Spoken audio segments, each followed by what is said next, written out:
Class 5 থেকে খুব চঞ্চল ছিলাম। আমি মোটামুটি আমার এলাকায় বাচ্চাদের সর্দার ছিলাম। আচ্ছা, আমার মানে আমি যখন ক্লাস 5-এ পড়তাম তখন ক্লাস 1 থেকে ধরে 3 পর্যন্ত 4 পর্যন্ত যে বাচ্চারা থাকতো ওদের সাথে আমার বন্ডিংটা খুব স্ট্রং ছিল এবং মোটামুটি বলা চলতো ওই এলাকার বাচ্চারা সব আমি যেভাবে বলতাম সেভাবেই তখন। আচ্ছা, দেখা যেত যে ওদের মধ্যে খেলাধুলার আয়োজন করতাম, প্রতিযোগিতা করতাম, সবকিছুতে আপনি লিডটা দিতেন। হ্যাঁ, লিডটা দিতাম। তখন বাচ্চাদের সাথে অ্যাসোসিয়েশনটা বেশি ভালো ছিল। আচ্ছা, ক্লাস ক্লাস 5-এ পড়ে কি 5-এর বাচ্চাদেরকে লিড করতেন নাকি 2, 3, 1 যাদেরকে লিড করা যায় ইজিলি? 5 পর্যন্ত সবাই মোটামুটি অ্যাসোসিয়েট ছিল। এখন ক্লাস 5-এর বাচ্চা তো আসলে আর আমার কথা ওইভাবে শুনবে না, সেটা আমার সমপর্যায়েরই আছে। যেগুলো হয় যে নিচের যারা থাকতো তারাই হচ্ছে মোটামুটি শুনতো, খুব মানতো। আর কিছু হলেই কমপ্লেন, অন্য বাচ্চার সাথে কোনো ঝামেলা হলে আমার কাছে কমপ্লেন চলে আসতো। এই আর কি। তো বাবা কি করতেন? আমার বাবা ব্যবসায়ী ছিলেন। আমার বাবা ছিলেন বললাম, আমার বাবা 2009-এর 24শে আগস্ট মারা গেছেন। আর আমার বাবা মেনলি করতেন, আমার দাদা যে ব্যবসাটা করতেন সেই ব্যবসাটারই কন্টিনিউশন ছিল আমার বাবার। আচ্ছা, তো আমরা আবার 2 ভাই। তো বাবা যখন দেখেছেন যে আমাদের এই ব্যাপারে ইন্টারেস্ট নাই, ওই ঘরানার বিজনেস আমরা করব না, তখন আস্তে আস্তে ওখান থেকে গুটিয়ে নিয়ে আসে আর কি। আচ্ছা, রাইট। তো ক্লাস 5-এর গল্পে আমরা ছিলাম, ধারাবাহিকভাবে সামনের দিকে আগাই। ক্লাস 5 থেকে যখন স্কলারশিপ পেলাম না, একটু দুঃখ কষ্ট লাগলো। ওখান থেকে তারপর ক্লাস 6-এ উঠে গেলাম। ওখানে আমার পার্শ্ববর্তী একটা স্কুল ছিল, HI স্কুল অ্যান্ড কলেজ বলে ওটাকে। ওই স্কুলে পড়াশোনা। ওখান থেকে আমার আবার ছোটবেলা থেকে পড়াশোনার প্রতি মনোযোগ তো ছিল, কিন্তু এর পাশাপাশি হচ্ছে এক্সট্রা কারিকুলার অ্যাক্টিভিটিজের উপরে আমার খুব ন্যাক ছিল, যেটাকে বলে। ক্লাস 6 থেকে আমাদের হঠাৎ করে বিতর্কের আয়োজন করা শুরু হলো আর কি। তা আমার খুব গর্ব লাগে এই ব্যাপারটা, এই পরিচয়টা দিতে আমার, কারণ আমি ক্লাস 6 থেকে একজন ডিবেটার ছিলাম। এবং তখন আমার এখনো খেয়াল আছে, আমাদের প্রথম বিতর্কের বিষয়টা ছিল শহরের জীবন নয়, গ্রামের জীবনই শ্রেষ্ঠ জীবন, এবং আমি সেটার ফেভারিট ছিলাম আর কি। তখনকার টপিক গুলো তো খুব ইজি, কমন টাইপের টপিক, বিজ্ঞান, আশীর্বাদ, স্যাররা খুব ইন্সপায়ার করতেন। ক্লাস 6-এ যে আমি ভর্তি হলাম, আমার রোল ছিল তখন 71। আচ্ছা, 71 ছিল। 6 থেকে যখন 7-এ উঠলাম তখন রোল হলো আমার 2। ঠিক মানে অনওয়ার্ডস এভাবে, মানে ছাত্র হিসেবে খারাপ ছিলাম না আর কি, ছাত্র হিসেবে পড়াশোনাটা করতাম, কিন্তু এর পাশাপাশি হচ্ছে কালচারাল অঙ্গনে আমার ব্যাপক পদচারণা ছিল। আমাদের থানা পর্যায়ে, জেলা পর্যায়ে, বিভাগীয় পর্যায়ে আমার বেশ I have had lots of awards. তো যেতাম আর কি ওই মুখে, এবং এই কারণে যেটা ছিল এলাকাতে লোকজনের কাছে একটা বিশেষ পরিচিতি ছিল। এবং ছোটবেলা থেকে যেহেতু টেলিভিশন আমি ডিবেট করতাম এবং বিটিভি থেকে ছোটখাটো চেক পেতাম, শিল্পী সম্মানী, তখন মানে ব্যাংকাররাও আমাকে খুব পছন্দ করতেন। আমার এলাকার যে রিক্সা চালক ছিলেন তারাও খুব পছন্দ করতেন।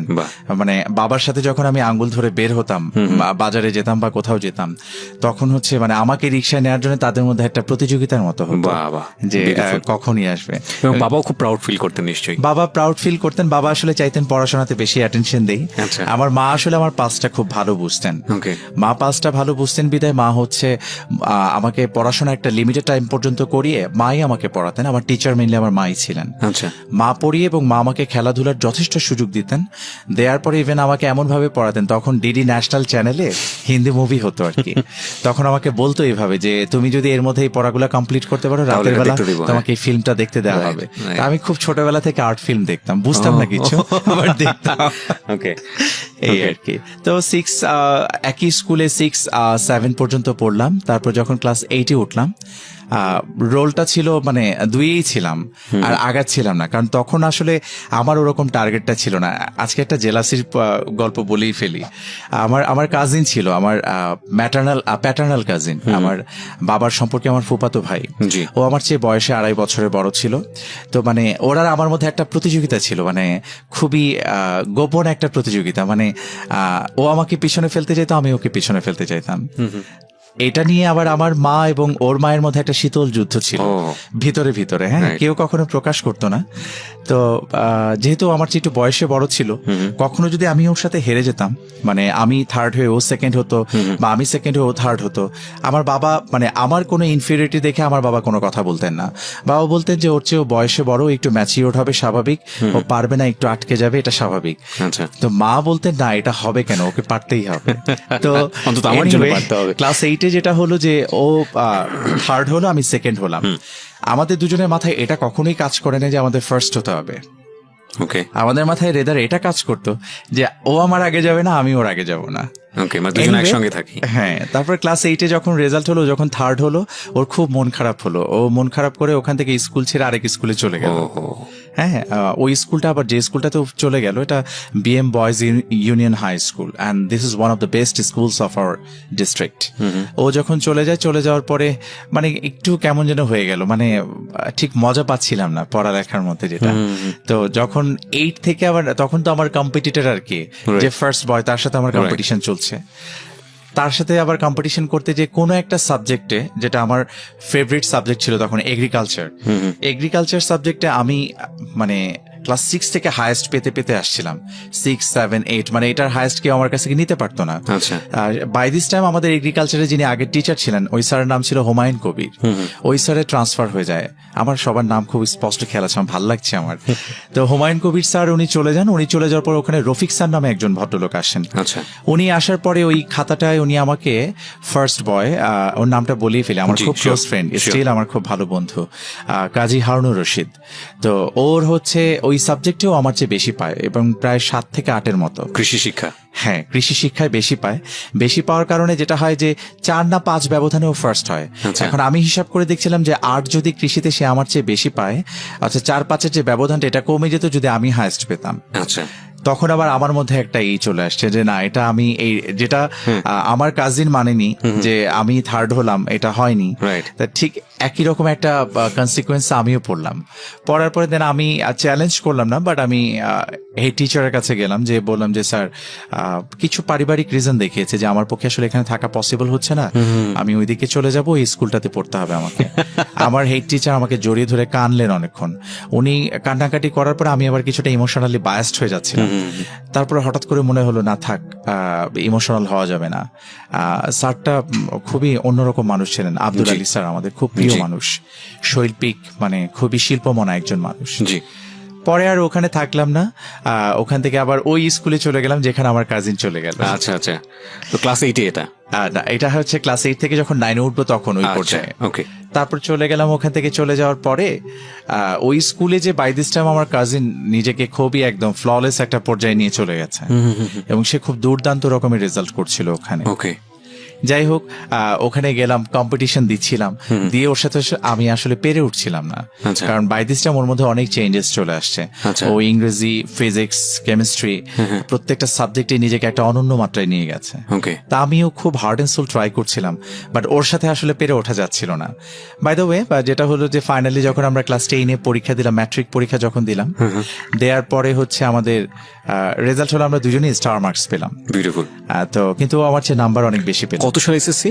99। হ্যাঁ, আমি আপনার 1 বছরের সিনিয়র।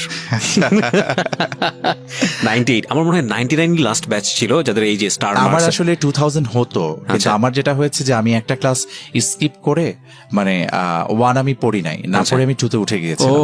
এই কারণে আমার 2000-এ হতো, কিন্তু আমি 1 বছর যেহেতু আগে চলে আসছি, এই জন্য আমার 99-এ পরীক্ষা। তাহলে আমি আপনার 2 বছরের সিনিয়র। না, তা জানি না, অবশ্য ওটা ডেট অফ বার্থ দেখলে বোঝা যাবে।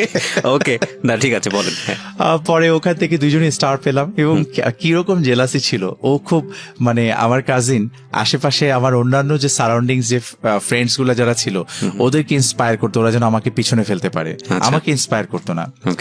মজার কথা বলি, ক্লাস 8-এ স্কলারশিপ যখন পরীক্ষা আমরা দিচ্ছিলাম, ওর কাছে কিছু দারুণ নোট ছিল, আমি ওকে বললাম যে নোটস গুলো আমাকে দাও, আমাকে দিল না, কিন্তু পরীক্ষার ঠিক 2 দিন আগে এসে আমাকে নোটস গুলা দিল। আমি একটু বোকা টাইপের ছিলাম কিনা আমার মনে নাই, ওই সময় হলো কি, নোটস গুলা পেয়ে, খুব ভালো স্যারদের নোটস ওগুলা, আমি আবার নতুন করে পড়লাম 2 দিন আগে।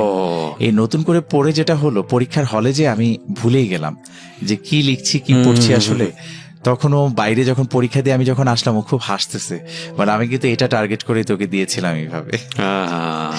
কোরিয়ান ডিপ্লোম্যাট ছিল আমাদের। হ্যাঁ, আমাদের দুজনের শীতল সম্পর্কটা মোটামুটি। আমার যেটা হয় কি, যে কেউ ভুল করে সে একবার সরি বললে আমার কাছে ইটস অলরাইট, আমি আর ওটা মাথায় কখনো রাখি না। এবং আমার জীবনে অনেক বড় কেউ ক্ষতি করে দিয়েছে, সেই ক্ষতি করার পরেও দেখা গেছে যে আমি আমার জায়গা থেকে যথেষ্ট সুযোগ ছিল তার একটা লস করে দেয়া, হার্ম করে দেয়া, কিন্তু উপরে যিনি মহান সৃষ্টিকর্তা যিনি আছেন, তিনি আমার হার্ট ডেফিনেটলি রিড আউট করতে পারেন। আমি সে সকল সুযোগ কখনো কখনোই নেইনি, and by heart and soul I can say. Television ডিবেটের জন্য আমাদের হঠাৎ করে সেকেন্ড স্পিকার অসুস্থ হয়ে গেল, আর আমি তখন ওই স্কুলে নতুন গিয়েছি। এখন আমি যে বিতর্ক করি সেটা হচ্ছে সেই স্কুলের টিচারদের কাছে এখন পর্যন্ত পৌঁছায়নি। আচ্ছা, তখন হঠাৎ করে স্যাররা ক্লাসে ঘোষণা দিলেন যে আমাদের একজন ডিবেটার লাগবে, একজন অসুস্থ হয়ে গেছে। তো আমরা প্রায় 28 জন না যেন 30 জনের মতো আমরা ট্রায়াল দিলাম। ট্রায়াল দেওয়ার পরে সেখান থেকে ফরচুনেটলি আমি সিলেক্ট হলাম। আমি সিলেক্ট হওয়ার পরে এখন যেটা হলো, বাই দিস টাইম টেলিভিশন ডিবেটের ডেটগুলো অনেকদিন আগে দিয়ে দিত, আর তখন পর্যন্ত আমরা ডেট পাচ্ছিলাম না কবে আমাদেরটা হবে আর কি। বাই দিস টাইম আমাকে মা জোর করে চুল ফেলে দিল, আমার চুল ভালো হচ্ছিল না আর কি। তো চুল ফেলে দেওয়ার কারণে আমি খুব শাই টাইপ ছিলাম তখন। তো যখন চুল ফেলে দিল তখন এর মধ্যে টেলিভিশন ডিবেটের ডেট আসলো। আচ্ছা, এখন আমাদের যিনি যে স্যার মেইনলি এটাকে কোঅর্ডিনেট করতেন, ওনার নাম ছিল পার্থ বণিক স্যার। জি, ওই স্কুলের ম্যাথমেটিক্স করাতেন আমাদের।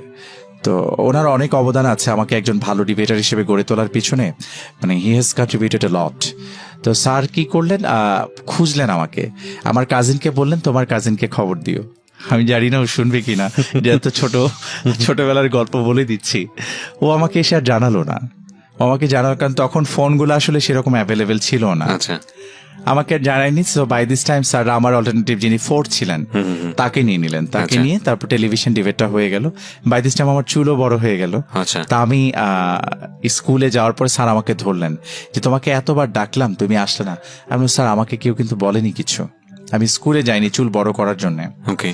তো পরে হচ্ছে আমার কাজিন আমাকে বলল, হ্যাঁ যে আসলাম তো টেলিভিশনে, হাতে তালিও দিয়ে এসছি, আমাকে দেখাইছি টিভিতে, তুমি দেখছো? আপনি হাসতে হাসতে বলতেছেন এটা? হ্যাঁ, ও আমাকে বলছে। বলার পর আমি ওকে জাস্ট একটা কথাই বললাম, তুমি তো ওখানে দর্শক হিসেবে গিয়েছো, আমি ওখানে যাব, ওখানে ডিবেট করব এবং আমি শ্রেষ্ঠ বক্তা হব, তখন তুমি তালি দিও। এবং ঠিক তার পরের বছরই দ্যাট ইনসিডেন্ট হ্যাজ বিন ডান। একটা কথা আছে যে প্রতিভা আটকে রাখা যায় না, এটা যে কোনো ভাবেই হোক বিকশিত হয় আর কি। মানে আমি আসলে ঠিক ওইভাবে বলি না, আমার হয় কি যে আমাকে যখনই কেউ কোনো চ্যালেঞ্জ ছুড়ে দিয়েছে এই জীবনে, আমি ফেস করতে ভালোবেসেছি। আমার কাছে মনে হয়েছে I have to face it. মানে আমি পিছনে কোনো প্রতিবন্ধকতা কি হবে কি না হবে, কারণ ওই হারানোর জায়গাটাতে কিছু ছিল না। যেহেতু আমাদের একজন স্যার বলতেন যে you should minimize your expectations, প্রত্যাশাকে যত সংকুচিত করে রাখবা তোমার কষ্ট তত কম হবে। এবং আমি খুব সচেতন ভাবে, এবং আমি জানি না সাবকনশিয়াসলি এটা আমার মধ্যে কাজ করে, আমার প্রত্যাশা আলহামদুলিল্লাহ অনেক মিনিমাইজ থাকে। আমি কখনোই খুব বড় কিছু প্রত্যাশা করি না। আমার মনে হয় না যে I have to achieve lots of things, এরকম কিছু মনে হয় না। জীবন খুব ছোট, আমার কাছে মনে হয় যে একটু করে যাওয়া, কাউকে সচেতনভাবে আঘাত না করা, হয়ে গেলে সরি বলে ফেলা, তারপর হচ্ছে সৃষ্টিকর্তার কাছে মাফ চেয়ে নেয়া, এন্ড দেন হচ্ছে আবার নিজের মতো করে নিজের গতিতে চলা। কারণ প্রত্যেকটা মানুষ ভুল শুদ্ধ নিয়ে বড় হয়। মানে পারিপার্শ্বিক কারণেই অনেক সময় আপনি হয়তো ভুলটা করতে চান না, কিন্তু পারিপার্শ্বিক অবস্থার কারণে একটা ভুল সিচুয়েশন হয়ে গেল। এই যে এটা বলতে বলতে মনে পড়লো, নটর ডেমে তখন বিভাগীয় পর্যায়ের কম্পিটিশন হচ্ছিল উপস্থিত বক্তৃতার। আমি আনফরচুনেটলি সেখানে সেকেন্ড হলাম। আমার এক্সপেকটেশন ছিল আমি ফার্স্ট হব, তারপরে হচ্ছে জাতীয় পর্যায়টা হবে। ফার্স্ট হয়ে গেল গ্রামের একটা মেয়ে, আমি তার নামটা এখন আর মনে করতে পারছি না, এবং এটার জন্য আমি খুব অনুতপ্ত। আমার ইল্ডার সিস্টার, ও এখন ইউএসএ তে আছে, তো ও আমাকে নিয়ে গেল এই কম্পিটিশনে। ওর সাথে আমার বয়সের ডিফারেন্স খুব বেশি না, 2 years এর ডিফারেন্স। তো ও গেল আমার সাথে। যাওয়ার পরে আমি জাস্ট কথা প্রসঙ্গে যখন রেজাল্টের কথা আমাকে জিজ্ঞেস করলো, আমি তখন বললাম যে আমি সেকেন্ড হলাম। কোন গ্রাম থেকে একটা মেয়ে আসছে, কি একটা আমি বুঝলাম না, ওর কথা তো আমার এরকম কিছু মনেই হলো না। তারপর একটা টার্ম আমি ইউজ করেছিলাম, আমাকে মাফ করুক, আমি গ্রাম্য যেটা বলে একটা কথা বলে, সেরকম একটা টার্ম ইউজ করার পরে ঠিক আমার ঠিক পেছনে 2 হাত পেছনে মেয়েটা দাঁড়িয়েছিল। এবং আমি জাস্ট পিছনে তাকিয়ে আমি একবার জাস্ট বললাম যে আই এম এক্সট্রিমলি সরি। এটা বলার পরে দেন আমার কাছে মনে হয়েছে যে এই সরি বলাটা আসলে যথেষ্ট ছিল না, আর একটু ভালো করে সরি বলা দরকার ছিল। এবং এটা আমি পরবর্তীতে যখন আমার মনে হয়েছে, আমি মনে থেকে খুব গিল্টি ফিল করেছি এবং সরি বলেছি। তখন আসলে বয়সও খুব বেশি ছিল না, অপ্রাপ্ত বয়স্ক যেটাকে বলে, শিশু যেটাকে বলে, সেই পর্যায়ে ছিলাম। বাংলাদেশের আইন অনুযায়ী 18 বছর পর্যন্ত একজন, তাকে তো আসলে 18 বছরের নিচে পর্যন্ত সবাইকে শিশু হিসেবে বলা কাউন্ট হয়, করা হয়। তো সেই যদিও আমার মনে হয় না যে আমাদের ছেলেমেয়েরা ওই পর্যায়ে শিশু থাকে আর কি, তাদের আচরণ যেটা বলে।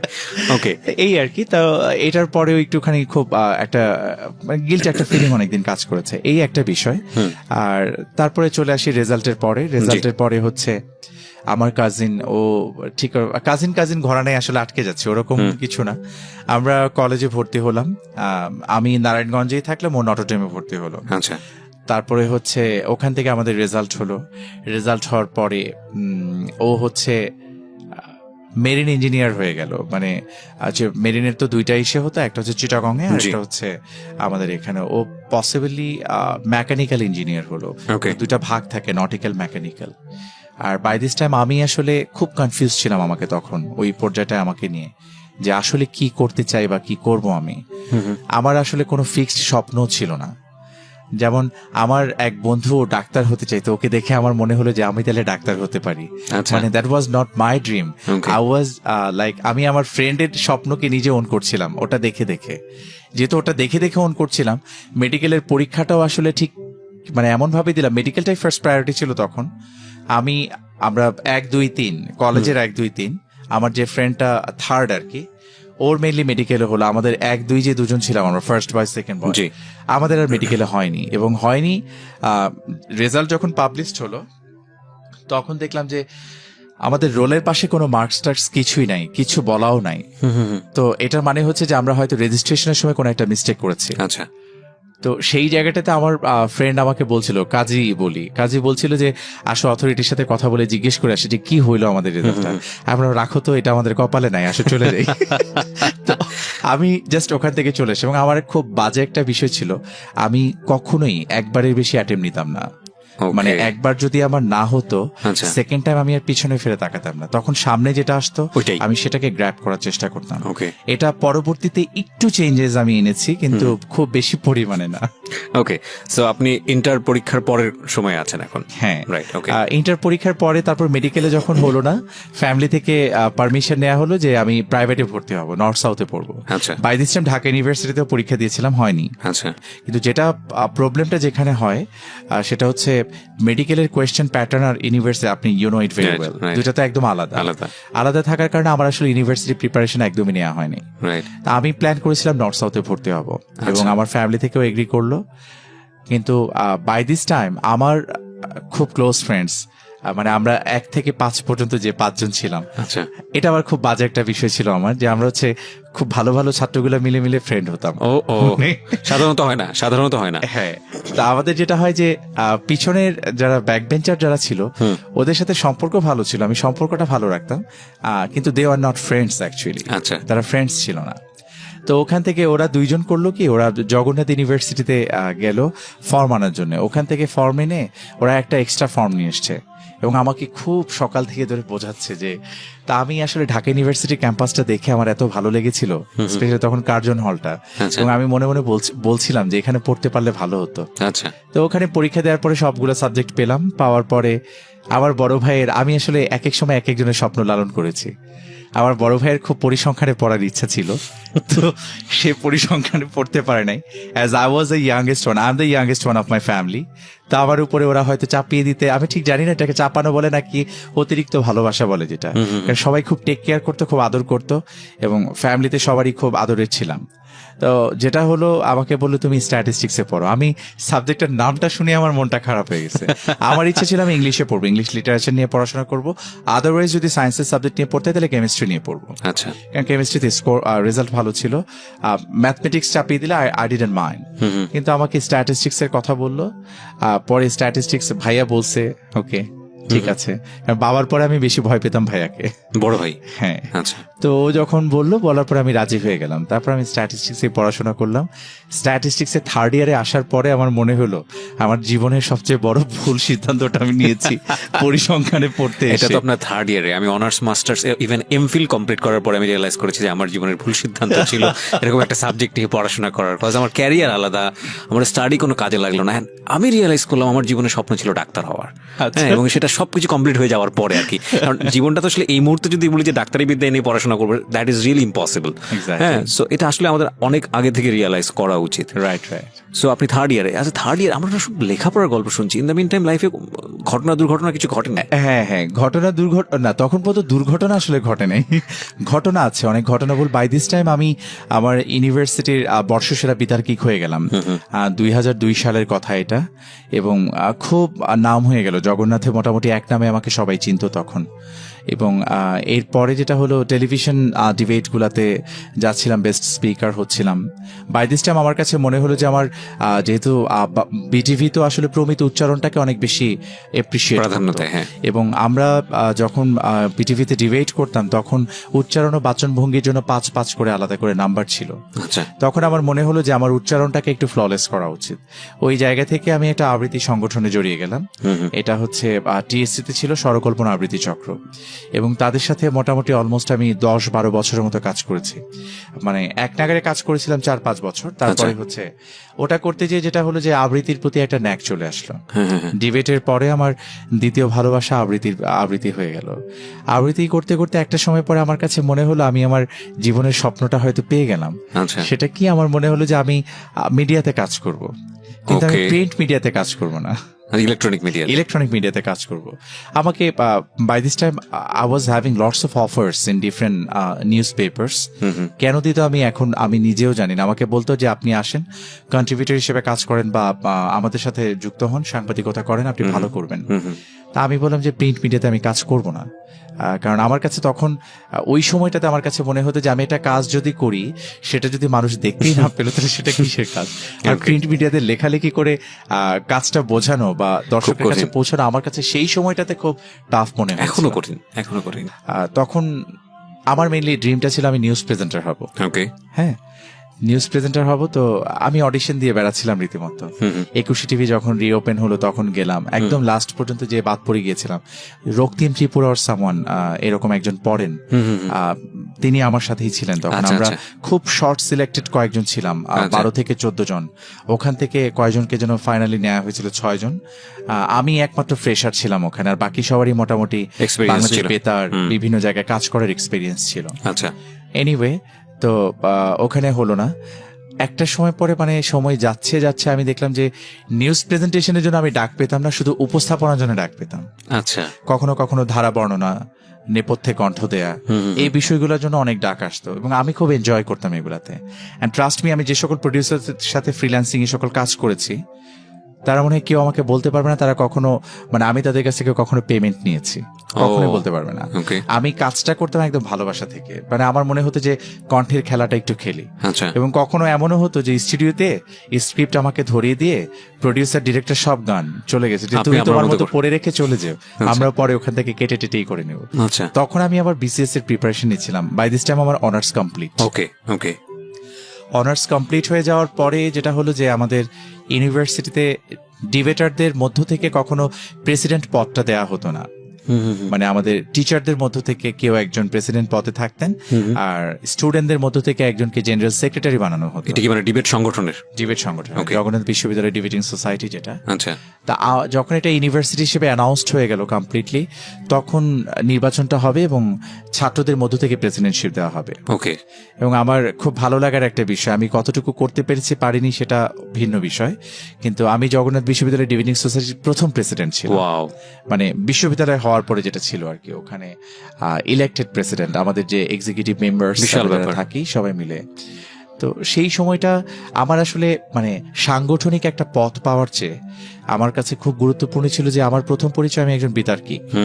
আমার কাছে তখন মনে হতো যে আমার বিতর্কের জায়গাটার প্রতি আমি ফোকাস করব। এবং আমি কিন্তু আসলে নির্বাচনে দাঁড়াতেও চাইনি, আমাকে জোর করে দাঁড় করানো হয়েছিল। যাই হোক, এনিওয়ে পরবর্তীতে তারপর একটা বছর কাজ করে ওখান থেকে দেন চলে আসা মোটামুটি। এবং হয় কি, যারা সংগঠনে কাজ করে তাদের কিন্তু সংগঠনের প্রতি একটা ভালো লাগা ভালোবাসা থেকে ছেড়ে আসতে খুব কষ্ট হয়। তা আমি বাই দিস টাইম আমি আমার ড্রিম যেহেতু খুব ফ্লাকচুয়েট করছিল যে আসলে কি হব আমি, যখন অনার্স কমপ্লিট করে আমি মাস্টার্সে অ্যাডমিশন নিলাম তখন আমার মনে হলো যে আমি একজন জার্নালিস্ট হব, কিন্তু আমি রিজিয়নাল রিপ্রেজেন্টেটিভ হিসেবে বিভিন্ন ইন্টারন্যাশনাল কোনো কিছুতে কাজ করবো, লাইক CNN, BBC, এগুলোতে। এবং এগুলোর জন্য আমি নিজেকে I was just making myself, I was trying my level best to make myself perfect. এই জন্য আমি যেটা করলাম যে স্ট্যাটিস্টিক্সে অনার্স মাস্টার্সের পরে, মানে মাস্টার্সে পড়ার সাথে সাথেই প্রেস ইনস্টিটিউট অফ বাংলাদেশ আছে, ওখানে জার্নালিজমে একটা পোস্ট গ্রাজুয়েশন ডিপ্লোমা করায় 1 ইয়ারের। আমি সেখানে অ্যাডমিশন নিয়ে নিলাম এবং সেটা আমি কমপ্লিটও করলাম ঠিক মতো, এবং রেজাল্টও ভালো ছিল। এটা হচ্ছে জার্নালিস্ট হতে চাওয়ার স্বপ্নের জন্য ওটা করতে চাওয়া। এবং করার পরে যেটা হলো, বাই দিস টাইম আমার ফ্যামিলির, মানে আমার মা তখন অস্ট্রেলিয়াতে ছিলেন, আমার বড় আপু অস্ট্রেলিয়াতে থাকেন। তো ওরা দেখছে যে মিডিয়ার খুব বিচ্ছিন্ন বিচ্ছিন্ন কাজ করছি একটা প্রাইভেট ফার্মে, মানে আমার এক আন্টির একটা প্রাইভেট ফার্ম ছিল, ওখানেও আমি জব করছিলাম, মানে কোনোটাই আসলে যাচ্ছিল না। ওরা চাচ্ছিল আমাকে অস্ট্রেলিয়াতে নিতে, কিন্তু যেহেতু আমার 18 ইয়ার্সের চেয়ে বেশি বয়স হয়ে গেছে তখন আমাকে ওই ডিপেন্ডেন্ট হিসেবে আর নেওয়া যাচ্ছিল না। তখন আমাকে বলা হলো যে তুমি একটা জব এক্সপিরিয়েন্স নাও। আমি জব এক্সপিরিয়েন্স আমি পড়েছি স্ট্যাটিস্টিক্সে, কিন্তু জব এক্সপিরিয়েন্স আমি নিয়েছি মার্কেটিং এর। তো এটা আবার কোনোভাবে ম্যাচ করছিল না। দেন ওরা কোনোভাবে আর মানে দেশে থেকে এই যে মিডিয়ার কাজ, তারপরে হচ্ছে এরকম বিচ্ছিন্নভাবে কাজগুলো করাটাকে এপ্রিসিয়েট করছিল না। আমাকে একটা রীতিমতো মানে একটা ঝাড়ির মতোই দিল যে হয় বাংলাদেশে ডিগনিফাইড কিছু করো, নয়তো তুমি অস্ট্রেলিয়াতে চলে আসো। Now you're facing the মানে reality of life, tough reality of life. Exactly. এটাকে বলে। এবং আমার somehow আমি জানি না, মানে আমার কখনোই বিদেশ ভালো লাগে না, কখনো না। আমি আজ পর্যন্ত যাই না।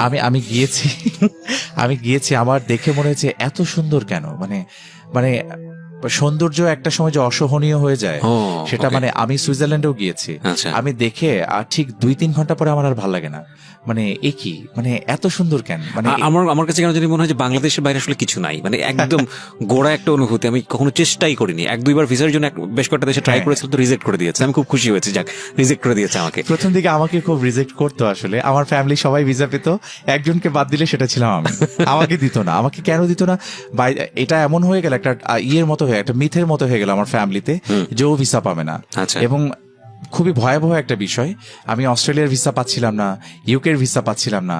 পরে আমার বাবা আমার দুঃখ কষ্ট দেখে বলল যে মানে ছেলেটা এমন হচ্ছে, আমাকে লায়ন্স ক্লাবের মেম্বার বানিয়ে দিল। আমি তখন অনার্স 3rd ইয়ারে পড়ি এবং I was a young lion. Lions ক্লাবে তখন তো মানে মেইনলি যেটা হয় বিজনেসম্যান, বড় বড় চাকরিজীবী যারা নামের আগে লায়ন লাগায়, হ্যাঁ তারা এসে করে। আমি কখনো লাগাইনি, আমার নামের আগে কখনোই ছিল না। মানাবে কিন্তু আমি ছিলাম ডিস্ট্রিক্ট 315A1 এর, and this is called the father of all districts. যারা লায়ন্স আছেন তারা ভালো বুঝবেন এটা।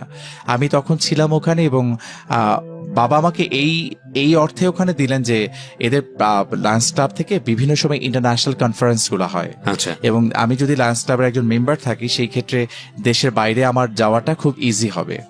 এবং একটা সার্টেন অ্যামাউন্ট ডোনেট করতে হয়, বাবাই করছিলেন সবকিছু, যেহেতু বাবা বিজনেসম্যান ছিলেন, অত বেশি সমস্যাও ছিল না। তো আমাকে দেখে সবাই অবাক হতো যে এত ইয়াং একটা ছেলে, ফার্স্ট ফ্লাইট, যদি আমি যেতে পারতাম ওটা আমার প্রথম ফ্লাইট হতো আর কি, বাইরে ফ্লাই করা হতো। তো তার আগের দিন আমার বাবার শরীরে মানে একদম খিচুনি দিয়ে জ্বর আসলো।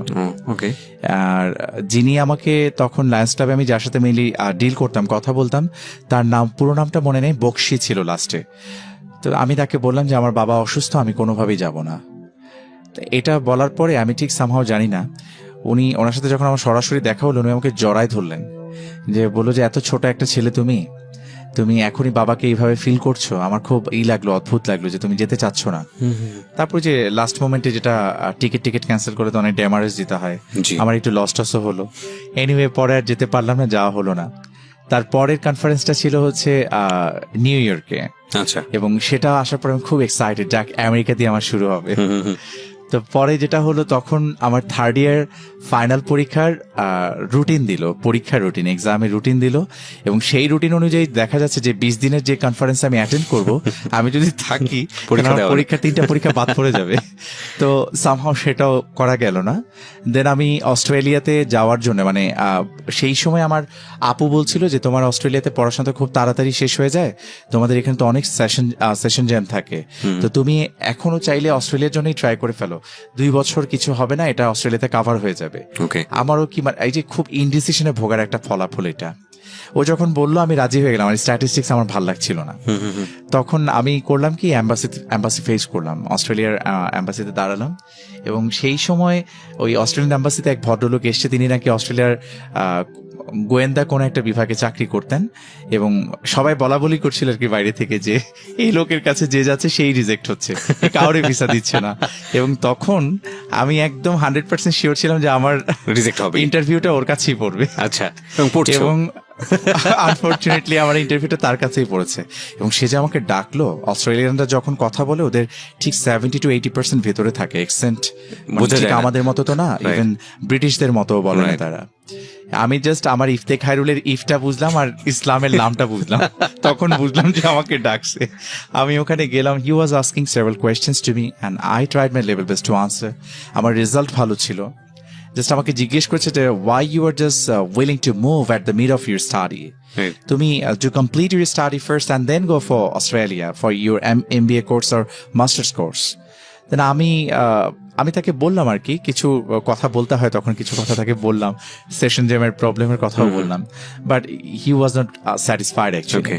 এবং আমাকে বললো অলরাইট, বলার পরে দেন আমাকে ভিসা দিল না, কিছুদিন পরে জানা যায় এগুলা, 15-20 দিন না কতদিন পরে আমি জানলাম। এই এত স্ট্রাগল, এই যে আমি যে পাচ্ছিলাম না, কারণ বলে না যে destiny has destined something for you. এখন আমি খুব বিশ্বাস করি এটা, আপনি পরিশ্রম ডেফিনেটলি করবেন, ভাগ্য সৃষ্টিকর্তার হাতে, সে সবকিছু লিখছে বসে। তো সেই জায়গা থেকে যখন হলো না ভিসা, আমি মানে একটা আমার পজিটিভ সাইনটা যেটা ছিল, আমি এত রিজেক্টেড হওয়ার পরে আমি ডিসঅ্যাপয়েন্টেড হতাম, কিন্তু আমি একদম ভেঙে পড়তাম না। আমার কখনোই আমার মনে হতো না যে আমার সব চলে গেছে, সব শেষ হয়ে গেছে, এরকম কখনোই মনে হয়নি। এটা কি খুব ন্যাচারালি হতো? ন্যাচারালি হতো, মানে ইউ আর গিফটেড। আমার নাই, আমি নিজে কোনো একটা অবস্থানে নাই, কিন্তু আমি আমার আশপাশের লোকজনকে খুব বুস্ট আপ করতাম। ওয়াও, বাই দ্য ওয়ে, আমি যে জায়গাটায় আসতে চাচ্ছিলাম সেটা হচ্ছে আপনার সিদ্ধান্ত নেওয়া যে আপনি কি করবেন, BCS করা বা অস্ট্রেলিয়াতে চলে যাওয়া, এরকম একটা জায়গা।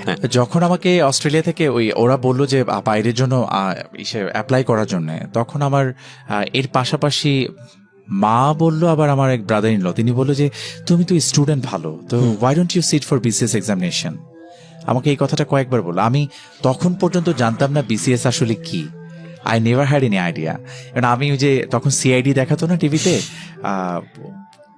লম্বা করে লোকটার কি যেন একটা নাম, আমার নাম আমাকে জিজ্ঞেস করলো, আমি মাঝে মাঝে ভুলে যাই, আপনি নাম জিজ্ঞেস করলেন। লম্বা করে যারা দেখে CID তারা হয়তো বলতে পারবে, আমার কাছে খুব বোরিং লাগে কেন জানি, SCP সামথিং এরকম কিছু একটা বলে। তো এগুলা দেখে আমার খুব মজা লাগতো, কিন্তু আমি কাউকে জিজ্ঞেসও করতাম না যে কিভাবে CID তে যেতে হবে। আচ্ছা, কিন্তু আমার মনে প্রশ্ন আসতো যে এরকম হতে পারলে ভালো হতো। হ্যাঁ, এরকম আসতো, এক এক সময় এক একটা ভাবতাম। কখনো ওই যে বাংলা ফিল্ম দেখে যখন দেখতাম যে অর্ডার বলে জাজ কথা বলছেন, আমার জাজ হওয়ার খুব ইচ্ছা ছিল। আচ্ছা, একটা সময় পরে মনে হলো যে আমি তো খুব ভালো ডিবেট করতাম, আমি মনে হয় উকিল হলে খুব ভালো করতাম। হ্যাঁ, এটা আমারও ছিল পারসেপশন।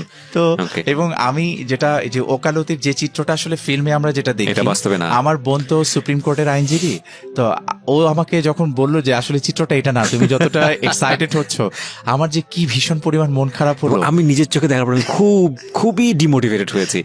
আমি ভাবছিলাম যে দুপক্ষ যুদ্ধ হবে, একটা পুরো ড্রামা হবে ওখানে, তারপরে উইন করবে যার যতটা বেশি লজিক থাকবে তাকে সাপোর্ট করবে, আলটিমেটলি সিনারিও ইজ ডিফারেন্ট। কিছুই না। হ্যাঁ, তো আমার ভীষণ মন খারাপ হলো এটা নিয়ে। তারপর বাই দিস টাইম যখন আমাকে ওটা বললো, তখন আমি BCS এর বই কেনার জন্য নীলক্ষেতে গেলাম। আচ্ছা, নীলক্ষেতে যে আমার এখনো খেয়াল আছে, অ্যাসিউরেন্স সিরিজের কিছু বই একসাথে কিনে ফেললাম, কারেন্ট ওয়ার্ল্ড, কারেন্ট অ্যাফেয়ার্স অনেকগুলা কিনলাম। কেনার পরে BCS এর পড়াটা একটু ঝামেলাপূর্ণ। মানে ঝামেলাপূর্ণ হচ্ছে BCS এর চান্স পাওয়ার জন্য খুব মেধাবী, মানে অনেক মেধাবী হতে হবে আমি সেটা বলছি না, মেধাবীরা তো ডেফিনেটলি ওয়েলকাম, কিন্তু যেটা হয় যে অনেক বেশি ইন্ডাস্ট্রিয়াস হতে হয়, অনেক পরিশ্রমী হতে হয়, সেই পরিশ্রমটা অনেকে করতে পারে না, এটা খুব কষ্ট হয়ে যায়। আমি পারিনি। তো যেটা হলো, আপনার সামনে জলজান্ত এক্সাম্পল বসে আছে। ওকে, 30তম BCS দিয়ে আমি শুরু করি মেইনলি। আমি যখন জানা শুরু করলাম যে 30তম BCS যখন দিতে গেলাম, তখন হচ্ছে প্রিলি দিলাম, প্রিলি হয়ে গেল। তারপর রিটেন দিলাম, রিটেনও হয়ে গেল। তখন পর্যন্ত আমি কিন্তু সিরিয়াস না, আমি জাস্ট পরীক্ষা দিতে হয় এই জন্য দিচ্ছি। সিরিয়াস না বলতে মানে পড়ালেখা তো করেছি, কিন্তু সেই সেন্স থেকে যে একটা ন্যাক থাকা যে আমার এটা হতেই হবে, কারণ তখন পর্যন্ত আমি ফ্লোতে থেকে আসলে বুঝতে পারছি না জিনিসটা কি, বিষয়গুলো আমার কাছে ক্লিয়ার না, এবং আমি তখন কোচিং করিনি, আমার কোনো যেহেতু কোনো আইডিয়া নাই, এবং আমার ফ্যামিলিতে যেহেতু কেউ ছিল না, যেহেতু আমার ফ্যামিলিতে বিজনেস ঘরানাটা ছিল আর এই চাকরিজীবীর ঘরানাটা একটু কম, সেই পার্সপেক্টিভ থেকে ক্লিয়ার ছিল না। তো ভাইভাতে যখন গেলাম, ভাইভাতে মানে অনেক পড়েছি আর কি বিভিন্ন জায়গায়। চয়েস কি ছিল? আমার ফার্স্ট চয়েস ছিল পুলিশ ক্যাডার, 30-এ ফার্স্ট চয়েস পুলিশ ক্যাডার ছিল। আচ্ছা, আর এটা বুঝে শুনে দিয়েছিলেন, ওই সিআইডি হতে চাই বুঝে শুনে, ওই ড্রিম অবচেতন মনে যেটা কাজ করেছে। আর ইউনিফর্মটার প্রতি লাইক আমার একটা ভালো লাগা আছে, যে ইউ আর ওয়ারিং ইউনিফর্ম, মানে it gives you a different vibe. তো সেই জায়গা থেকে আমার কাছে মনে হলো যে হ্যাঁ, পুলিশ ফার্স্ট চয়েস থাক। সেকেন্ড চয়েস তখন ছিল আমার অ্যাডমিনিস্ট্রেশন, থার্ড ছিল পসিবলি কাস্টমস, আর পরের গুলো এখন আর খেয়াল নাই। আচ্ছা, ওখানে দেওয়ার পরে যেটা হলো, আমি যে বোর্ডে পড়েছিলাম ওই বোর্ডে আমি যখন ঢুকতে গেলাম, জি অনেক পড়েছি যে ইন্টারভিউ সময় অনেক রকমের সিচুয়েশন অ্যারাইজ করে, ওগুলা স্মার্টলি ফেস করতে হয়। তা আমি নিজে যেই ফেস করলাম, কি রকম, আমি মাত্র দরজাটা খুললাম, ঢুকবো, ইন্টারভিউ বোর্ডে যিনি চেয়ারম্যান স্যার ছিলেন তিনি আমাকে বললেন যে আপনি বের হয়ে যান। ঢোকা মাত্রই? হ্যাঁ, আমাকে ঢুকতেই দিল না। আমি জাস্ট একটা পা দিয়ে, দরজাগুলো খুব শক্ত থাকে, ওকে, আপনাদের এই যে এই ডোরগুলোর মধ্যে খুব শক্ত, যে অনেক প্রেসার দিয়ে খুলতে হয়। আচ্ছা, প্রেসার দিয়ে খুলে আমি জাস্ট ঢুকতে, may I come in sir, আমি এটা জাস্ট বলেছি, সাথে সাথে আমাকে বলেছে আপনি ঢুকবেন না। তা আমি জাস্ট বাই দিস টাইম যেটা হয় যে রুমটার ভিতরে একটা টেবিল থাকে, টেবিলের এখানে 3 জন বসে থাকেন, আর সামনে টেবিলের সামনে আরেকটা চেয়ার থাকে, যেখানে পরীক্ষার্থী যে বসবে আর কি। তা আমি দেখলাম যে আমার ওই অতটুকুই, যেটা চোখের উপযোজন ক্ষমতা বা দিনে তো দৃষ্টির ক্ষমতার কারণে যতটুকু আমি দেখতে পারলাম যে একটা টেবিল, 3টা চেয়ার, ওখানে ওনারা বসে আছেন। আমাকে যখন বের হয়ে যেতে বললো, আমি না কনফিউজড হয়ে গেলাম। অফকোর্স, সেটাই হবে, আমি কি আসলে ঢুকবো নাকি ঢুকবো না। এখন আমাকে তো ওনার অর্ডার তো মানতে হবে, নিশ্চয়ই কোনো একটা কিছু আছে। এখন উনি আমাকে বলছিলেন যে আমি আমার লোককে ডাকবো। উনি ওনার লোককে ডাকলেন, ওনার লোককে ডাকার পরে ওনার লোক ঢুকলো, ঢোকার পরে ঠিক 2 মিনিট পরে আমাকে আবার ডাকা হলো। 2 মিনিট পরে আমি ঢুকে যেয়ে দেখলাম যে চেয়ারটা যেখানে ছিল আমারটা, মানে যেখানে আমি বসবো, সেই চেয়ারটা সেই জায়গাতে আর নাই। সেই চেয়ারটা অনেক দূরে চলে গেছে, মানে একদম রুমের এক প্রান্ত থেকে আরেক প্রান্ত। আমি জানি না, এটা হয়তো ওয়ান সর্ট অফ টেকনিক্স পরীক্ষার আগে। তো ওনারা আমাকে প্রশ্ন করছিলেন ওই দূর থেকে, এবং আমি আনসার দিচ্ছিলাম। তো যাই হোক, ইন্টারভিউটা দিলাম, ভালো মন্দর মিশেল একটা ইন্টারভিউ হয়েছিল, কিন্তু আমার 30তমতে আমি ভাইভাতে ডিসকোয়ালিফাই করি। আমার হয়নি। আমারটা খুব হরিবল ছিল, কোথাও বলা যাবে না মিডিয়াতে, বললে সমস্যা হয়ে যাবে অনেকের, সো এটা বলবো না, বাট জীবনে যদি কোনোদিন লিখি তাহলে হয়তো বা থাকবে সেটার মধ্যে, লাইফ স্টোরির মধ্যে। ওকে, হ্যাঁ। পরে 30তম, যেটা আমাদের সময় বিসিএস এর গতিটা আসলে খুব বেড়ে গেল।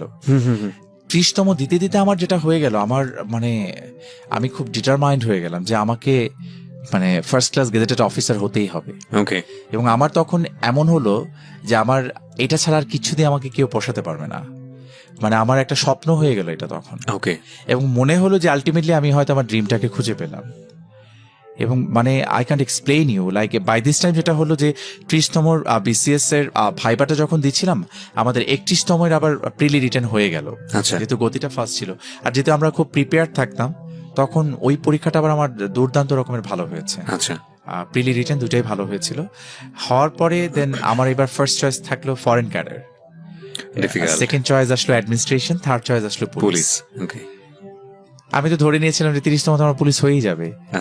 তো 31তমতে যখন আমি ভাইভা ফেস করতে যাই, ex IG prison Liaquat Ali Khan স্যারের বোর্ডে ছিলাম আমি।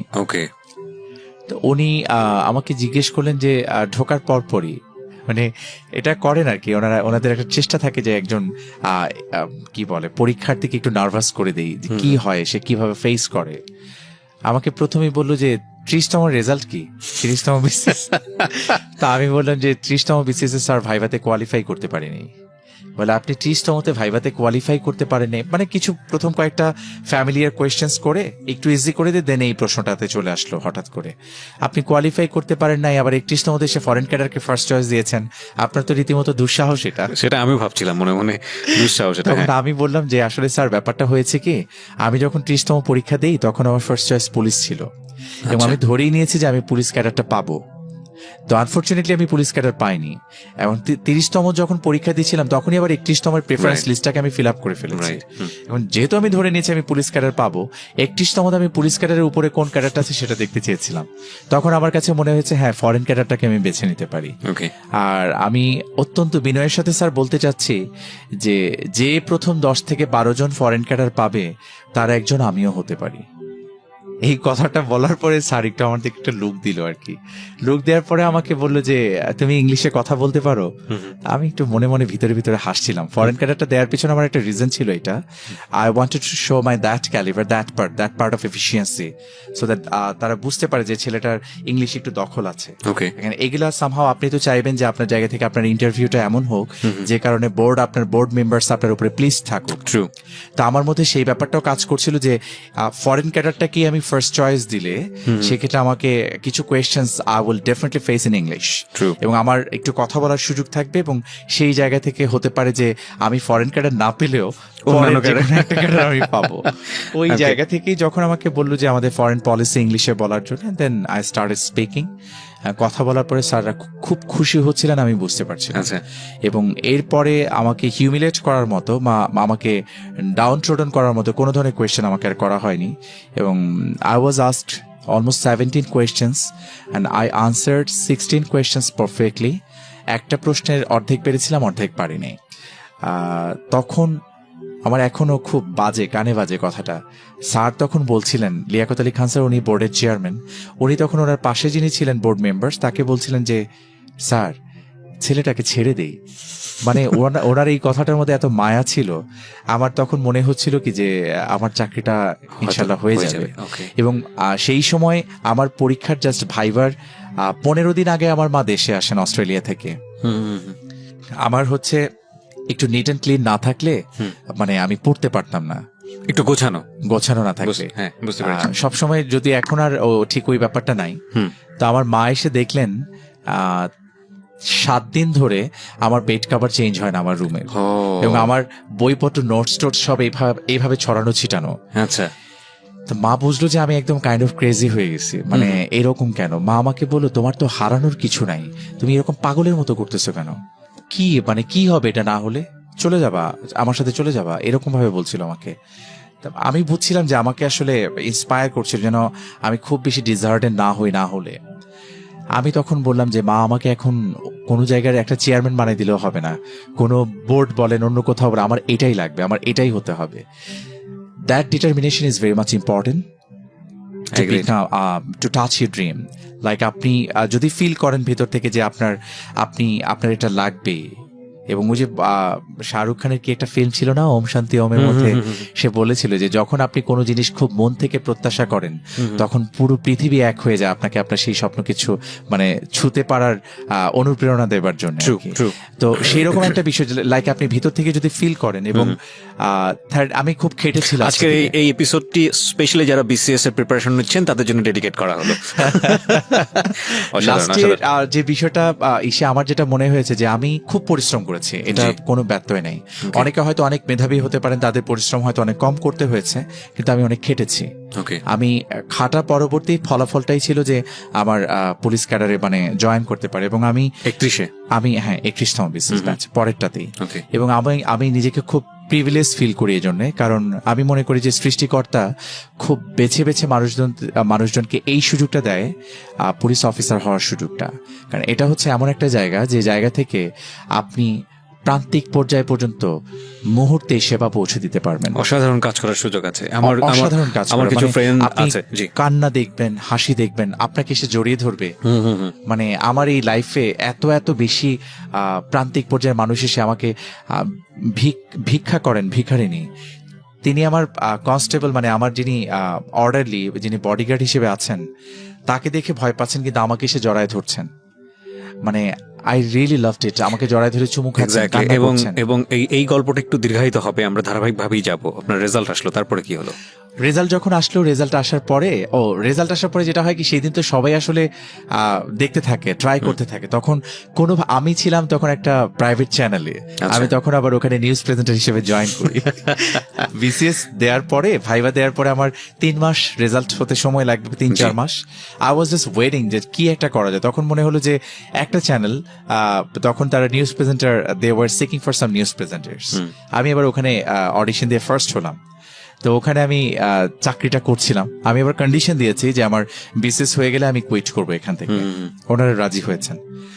আমি বাই দিস টাইম আমার ভাইকে বললাম, আমার বোনকে বললাম যে আমার রেজাল্টটা একটু দেখো, কি অবস্থা। তখন বাংলা ল্যাঙ্গুয়েজটা বোঝা যায় না ওই সময়, দেখতে একটু হিব্রু টাইপের ল্যাঙ্গুয়েজের মতো আসে আর কি, ফন্ট চেঞ্জ হয়ে যাওয়ার কারণে এই প্রবলেমটা হয়।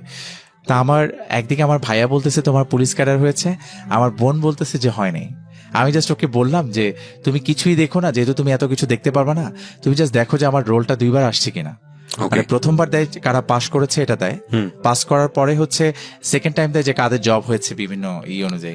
তা আমার বোন আমাকে বললো কি যে তোমার রোল তো একবারই দেখছি।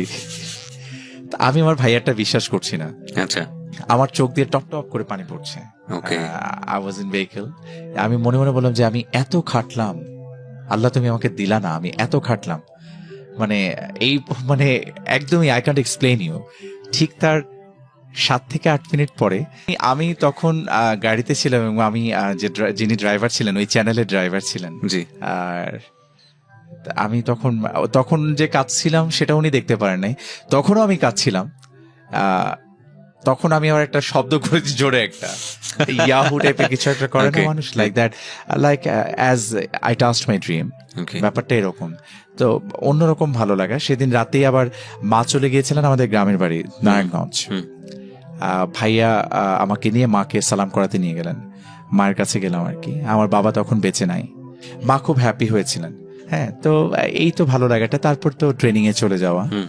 ট্রেনিংটা খুব হার্ড হয় আমাদের। আচ্ছা, সারদা যেটা করে যে আমাদের একদম ফিটনেসটার প্রতি সবচেয়ে বেশি প্রথম অ্যাটেনশন দেয়, আস্তে আস্তে করে তারপরে হচ্ছে গড়ে ওঠার পরে দেন 1 বছর শেষ করার পরে আমরা বের হয়ে আসি। ওখানে কি 1 বছর পর আবার পরীক্ষা দিতে হয় এরকম কোনো কিছু? না, 1 বছর পরে পরীক্ষা তো হয় একটা, যে আমাদের আরেকটা মাস্টার্স করতে হয়েছে ওখানে, master of police science under Rajshahi university. We are lucky enough যে আমার ভাল লাগে যে আমার 3টা মাস্টার্স। তো এরকম যেটা হয় ওটা করার পরে দেন ওখান থেকে আবার 6 মাসের জন্য আমাদের বাস্তব প্রশিক্ষণের জন্য পাঠানো হয়। আচ্ছা, দেন আমাদের পোস্টিং হয় আর কি। প্রথম পোস্টিং হয় ঢাকা মেট্রোপলিটন পুলিশে, ডিএমপিতে। হ্যাঁ, আমি একদম স্টেপ বাই স্টেপ যেতে চাই, কজ আমি জানি যে এত ইন ডিটেইলি আমার ক্যারিয়ারে কখনো আমি শুনিনি, আমি রেডিও টেলিভিশনও পাইনি যে একজন পুলিশের লাইফ স্টাইল কি হতে পারে, বা আপনার পক্ষ থেকে। আমরা তো জানি যে গভর্নমেন্টের একটা লিমিটেশন আছে, যতটুকু বলা সম্ভব মানুষকে ইন্সপায়ার করার জন্য। ইউ ফেস লট অফ আমার কাছে যেটা মনে হয়, আমি প্রিয় শ্রোতা এখানে আপনাদেরকে একটু হেল্প করার জন্য বলছি। ওনার আইডিতে যদি আপনারা ফলো করেন তাহলে দেখবেন যে বাংলাদেশের ঢাকা শহরে খুব রিসেন্টলি লাস্ট 6 মান্থে যত ধরনের, বিশেষ করে যাত্রাবাড়ি থানা এরিয়াতে যত ধরনের আলোচিত সমালোচিত ঘটনা ঘটেছে এবং যেগুলোর কেস ফাইল হয়েছে, যত দ্রুত সমাধান হয়েছে, সেখানে এই ভদ্রলোকের অনেক বড় কন্ট্রিবিউশন ছিল। এবং এই জন্যই বলি যে ওনার ফ্যান ফলোয়ার সংখ্যা এত বেশি কেন। যাই হোক, আমি একটু ধারাবাহিকভাবে যেতে চাই যে আপনি কুমিল্লার কথা বলছিলেন এবং তারপরে আপনি কুমিল্লা থেকে আমাদের এই বাস্তব প্রশিক্ষণটা শেষ করার পরে আমাদের যেটা হলো যে ঢাকা মেট্রোপলিটন পুলিশে জয়েন করলাম। ওখানে আমি এসসি মিডিয়া অ্যান্ড পিআর হিসেবে ছিলাম, মিডিয়া অ্যান্ড পাবলিক রিলেশনস। আমার কোন একজন ব্যাচমেট আমাদের DC media and public relations sir যিনি ছিলেন, ডিসি মিডিয়া স্যার আমার প্রথম বস মাসুদ স্যার, মানে আনুষ্ঠানিকভাবে প্রথম বস। কারণ যখন বাস্তব প্রশিক্ষণে যাই তখন আমার আরেকজন বস ছিলেন, ওখানকার এসপি স্যার ছিলেন টুটুল চক্রবর্তী স্যার তখন কুমিল্লার। তো মাসুদ স্যারকে কেউ একজন বলে দেয় যে ওর জার্নালিজমের একটা পোস্ট গ্রাজুয়েশন করা আছে, ওকে যদি মিডিয়া অ্যান্ড পিআরে আনা হয় ও ভালো করবে। আচ্ছা, তো এনিওয়ে আমি কাজ করে মজা পেয়েছি ওখানে, এবং আমার কাছে পোস্টিং প্লেসটা আসলে কখনোই মুখ্য ছিল না। আমার কাছে মনে হয়েছে যে আপনি in every phases in every places you can work, আপনার শুধু কাজ করার ন্যাকটা থাকতে হবে। এবং ওখানে যেটা হয়েছে যে বাংলাদেশে যত রিনাউন্ড জার্নালিস্ট যারা আছেন তারা আমাদের এখানে আসতেন এবং তাদের সাথে একটা র্যাপও হয়ে যায় এবং তাদের সাথে চমৎকার একটা সম্পর্ক, বন্ধুত্বপূর্ণ সম্পর্ক, প্রফেশনাল পেশাদারি একটা সম্পর্কের জায়গা তৈরি হয়েছিল ওখান থেকে। এবং অনেক বলার, যেহেতু আমি ওই আগে থেকেই উপস্থাপনা করতাম, ধারা বর্ণনা করতাম, বাই দিস টাইম আমার ডিপার্টমেন্টও এটা জেনে গেল। জেনে যাওয়ার পরে যেটা হলো যে আমাদের যত রাষ্ট্রীয় প্রোগ্রামগুলো হওয়া শুরু করলো সেগুলাতে হচ্ছে আমার ডাক পড়া শুরু হলো। এবং আমি আসলে গর্ববোধ করি এটা নিয়ে যে মাননীয় প্রধানমন্ত্রী যে প্রোগ্রামগুলো হয় সেই প্রোগ্রামগুলোতে আসলে যখন ডাক পাই অনেক সিনিয়র স্যারদের সাথে, আমাকেও যখন একজন ধারাভাষ্যকার হিসেবে ডেকে নিয়ে যায়, আমার তখন খুব ভালো লাগে যে লাইক কাজগুলো করতে পারছি। আর যেটা হয় যে যেহেতু ছোটবেলা থেকে আমার ক্যামেরা ভীতিটা নাই, ক্যামেরা ফ্রেন্ডলি ছিলাম, বিটিভিতে পারফর্ম করেছি, বিভিন্ন চ্যানেলে পারফর্ম করেছি, সেই ক্ষেত্রে আমার একটা বিষয় ছোটবেলা থেকে আসলে মিস করে এসেছিলাম।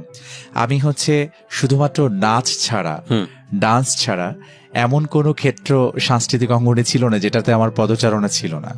আমি সব জায়গাতেই গিয়েছিলাম এবং আমার মোটামুটি 250-র মতো অ্যাওয়ার্ডস আছে বিভিন্ন, মানে জাতীয়, বিভাগীয়। আমি 2 টাইমস গোল্ড মেডেলিস্ট আবৃত্তির ক্ষেত্রে, ন্যাশনাল অ্যাওয়ার্ড আছে আমার। আর হচ্ছে বিতর্কের ক্ষেত্রে আমি 2005-এ সারা বাংলাদেশে বেস্ট পাবলিক স্পিকার হয়েছিলাম। আর তারপর হচ্ছে 2009-এ ইংলিশ বিতর্কে আমার একটা অ্যাচিভমেন্ট ছিল, সেটা খুব রিমার্কেবল না, বাট আমার কাছে এটা আসলে খুব অন্যরকম একটা বিষয় ছিল। তো এই বিষয়গুলা, মানে এগুলা করতে করতেই তো ওই জায়গাটায় আসা। তো ডিলিংসের জায়গাটা আমার আমি খুব লুসিড ল্যাঙ্গুয়েজে কথা বলতে পছন্দ করি এবং খুব সহজবোধ্য, যতটুকু বলা যেতে পারে ততটুকুই বলতাম। মনে হতো যে যতটুকু বলা যায় না এর পরের বাইরে হলে আমি তখনই বলে দিই I am not the right person to talk about that thing. আপনি যদি আমার সিনিয়র অফিসিয়ালসের কাছে যান, দ্যাট উইল বি বেটার। কিছু জায়গাতে আমি তখন এই পলিসিটা, এবং এটা সব জায়গাতেই আপনার হবে, আপনার প্রত্যেকটা জায়গাতেই পিআরটা কিন্তু এভাবেই ইসে হয়। ওই জায়গাটাতে যেটা হলো যে একটা দারুণ র্যাপও হলো, ওখানে কাজ করলাম, কাজ করতে করতে বাই দিস টাইম আমাদের আবার বুনিয়াদী প্রশিক্ষণ হয়। আচ্ছা, এসি মিডিয়ান পিয়ার হিসেবে থেকে আমাদের তো মেইনলি বিভিন্ন থানার যে সমস্যাগুলো, ফেসবুকে ডিএমপির যে ফেসবুক পেজটা চলতো তখন, সেই পেজটা আবার চালাতাম আমি তখন। আচ্ছা, মানে সবার সাথে কথাবার্তা বলা, তখন যে মজার স্কুল, ওদের সাথে এখন আমার খুব ভালো অ্যাসোসিয়েশন, আমি ওদের সাথে কাজ করি এখন। আরিয়ানদের যে গ্রুপটা, ওদের একটা ঘটনা ঘটে গেল ওটা নিয়ে সোশ্যাল মিডিয়াতে খুব ইসে হচ্ছিল। এটা ওদের জায়গা থেকে ওদের একটু গ্যাপ ছিল, মানে in good faith they try to do something, কিন্তু যেহেতু একটা নিয়ম কানুন অনুযায়ী সবকিছু আগায়, ওই সেই নিয়ম কানুনের জায়গাটাতে একটু গ্যাপ থাকার কারণে, বাট আমরা পরবর্তীতে we understood it, they were they did the work in good faith. এই জিনিসটা যখন আমাদের কাছে মনে হয়েছে, তখন আমি আমার সিনিয়র স্যারদের কাছে যে ঘন্টার পর ঘন্টা দাঁড়িয়ে থেকেছিলাম, যে স্যার ওরা তো এরকম হয়েছে, ভুল একটা করে ফেলেছে স্যার, কিন্তু ব্যাপারটা এই যে তারা আসলে এরকম করতে চায়নি। এখন জেনুইনলি যেটা হয়েছে, তখন মোবারক নামে, আমার এখনো খেয়াল আছে, মোবারক নামে ছোট একটা বাচ্চা, ওরা মেইনলি ওদের মদার স্কুলে নিয়ে যাওয়া হয়েছিল। ওর চাচা এসে কমপ্লেন করেছিল যে মোবারককে কিডন্যাপ করা হয়েছে এবং একটা গ্রুপ হচ্ছে নিয়ে যাচ্ছে।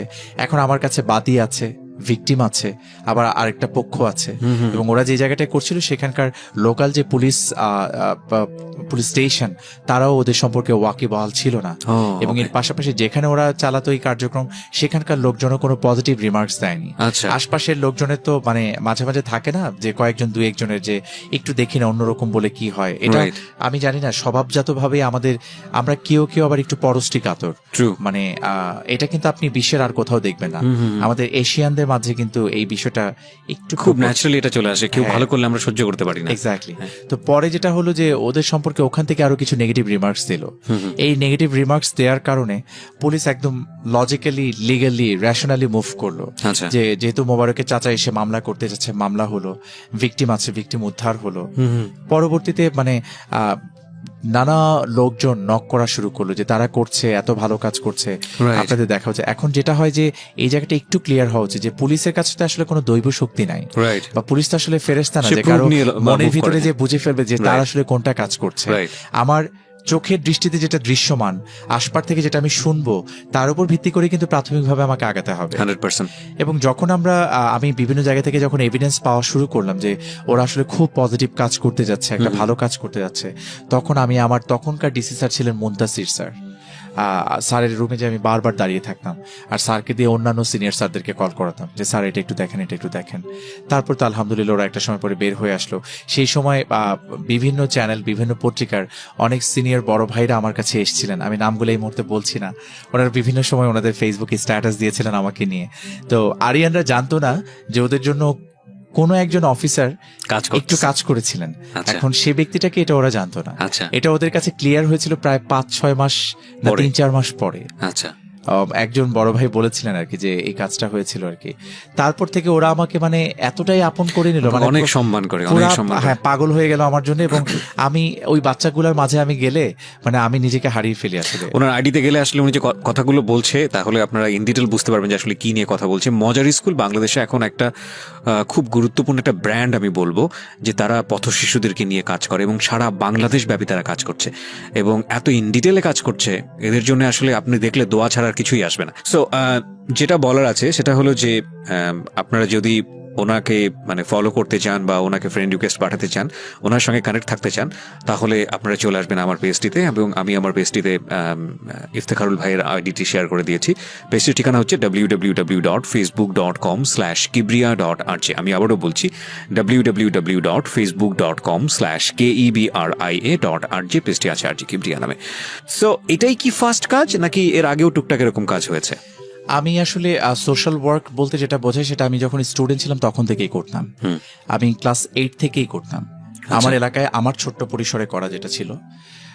যখন আস্তে আস্তে বড় হতে থাকলাম তখন বিভিন্ন সংগঠনের সাথে জড়িয়ে গেলাম। সাহিত্য বিকাশ আন্দোলন একটা সংগঠন ছিল, খুব প্রগতিশীল টাইপের সংগঠন। এরা মানুষের জন্য অনেক কাজ করতো, ওনাদের সাথে সাথে কাজ করতাম। ফ্লাড এফেক্টেড পিপলদের জন্য স্টুডেন্ট থাকাকালীন সময় আমি টিএসসির মোড়ে দাঁড়িয়ে দাঁড়িয়ে টাকা তুলেছি এবং সেই টাকা আবার তাদেরকে যে আমরা যেটা করতাম আগে নিজেদের পকেট থেকে একটা সার্টেন অ্যামাউন্ট দিতাম, দেওয়ার পরে দেন আবার হচ্ছে বিভিন্ন ইসে কালেক্ট করে সেটা আবার যেহেতু আবৃত্তি সংগঠনে ছিলাম আবৃত্তি সমন্বয় পরিষদে আমরা জমা দিতাম, ওখান থেকে আবার এটা বিভিন্ন জায়গাতে ডিস্ট্রিবিউটেড হতো। তো মজার স্কুল মানে একটা এরকম ইনস্টিটিউশন, মানে পথ শিশুদের স্কুল যদি চিন্তা করি সেই সেন্স থেকে মজার স্কুলটাই হচ্ছে আমার প্রথম ইসে। বাট এছাড়া আমার ডিস্ট্রিক্টে বিভিন্ন অর্গানাইজেশন আছে যাদের সাথে আমি আলাদাভাবে কাজ করি। আর আমার কিছু মানুষের সাথে আমি ঠিক জানি না, আমি রাস্তাঘাটে যখন চলাফেরা করি আমার চোখ চারিপাশে খুব ঘোরে, আমি দেখি, সবকিছুই দেখি।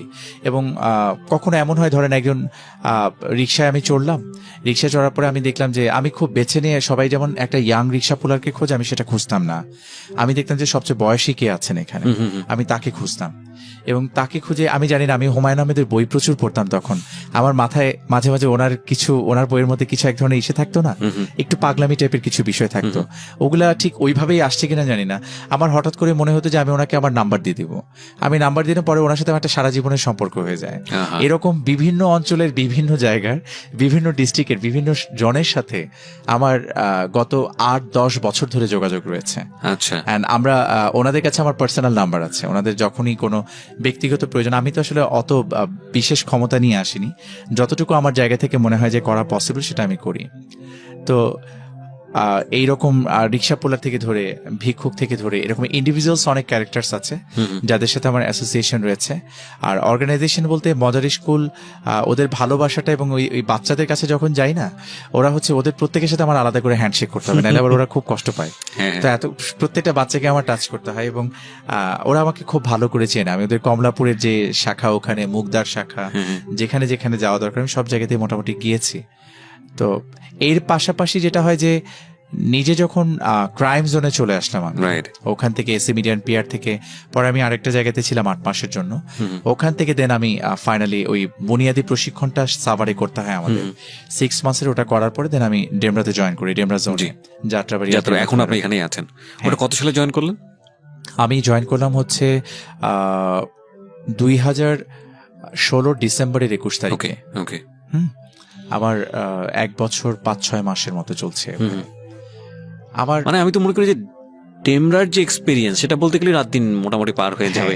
ডেমরার এক্সপেরিয়েন্স বলতে গেলে আসলে রাত দিন না, শুধুমাত্র 3-4 দিন লেগে যাবে। ভয়ানক রকমের এক্সপেরিয়েন্স। ডেমরার এক্সপেরিয়েন্স আমার কাছে মানে খুবই মানে অন্যরকম এক্সপেরিয়েন্স। এবং আমি খুব লাকি এই জন্যে যে আমার যিনি সম্মানিত ডিসি স্যার ওখানে আছেন, মোহাম্মদ ফরিদ উদ্দিন স্যার, মানে উনি এত বেশি ওন করেন আমাদেরকে, এবং কোনো কাজে একটা থাকে না যে like you are doing some works, আপনি কাজ করছেন কিন্তু আপনার ব্যাকবোনকে সাপোর্ট দেওয়ার জন্য তো লাগে পেছন থেকে।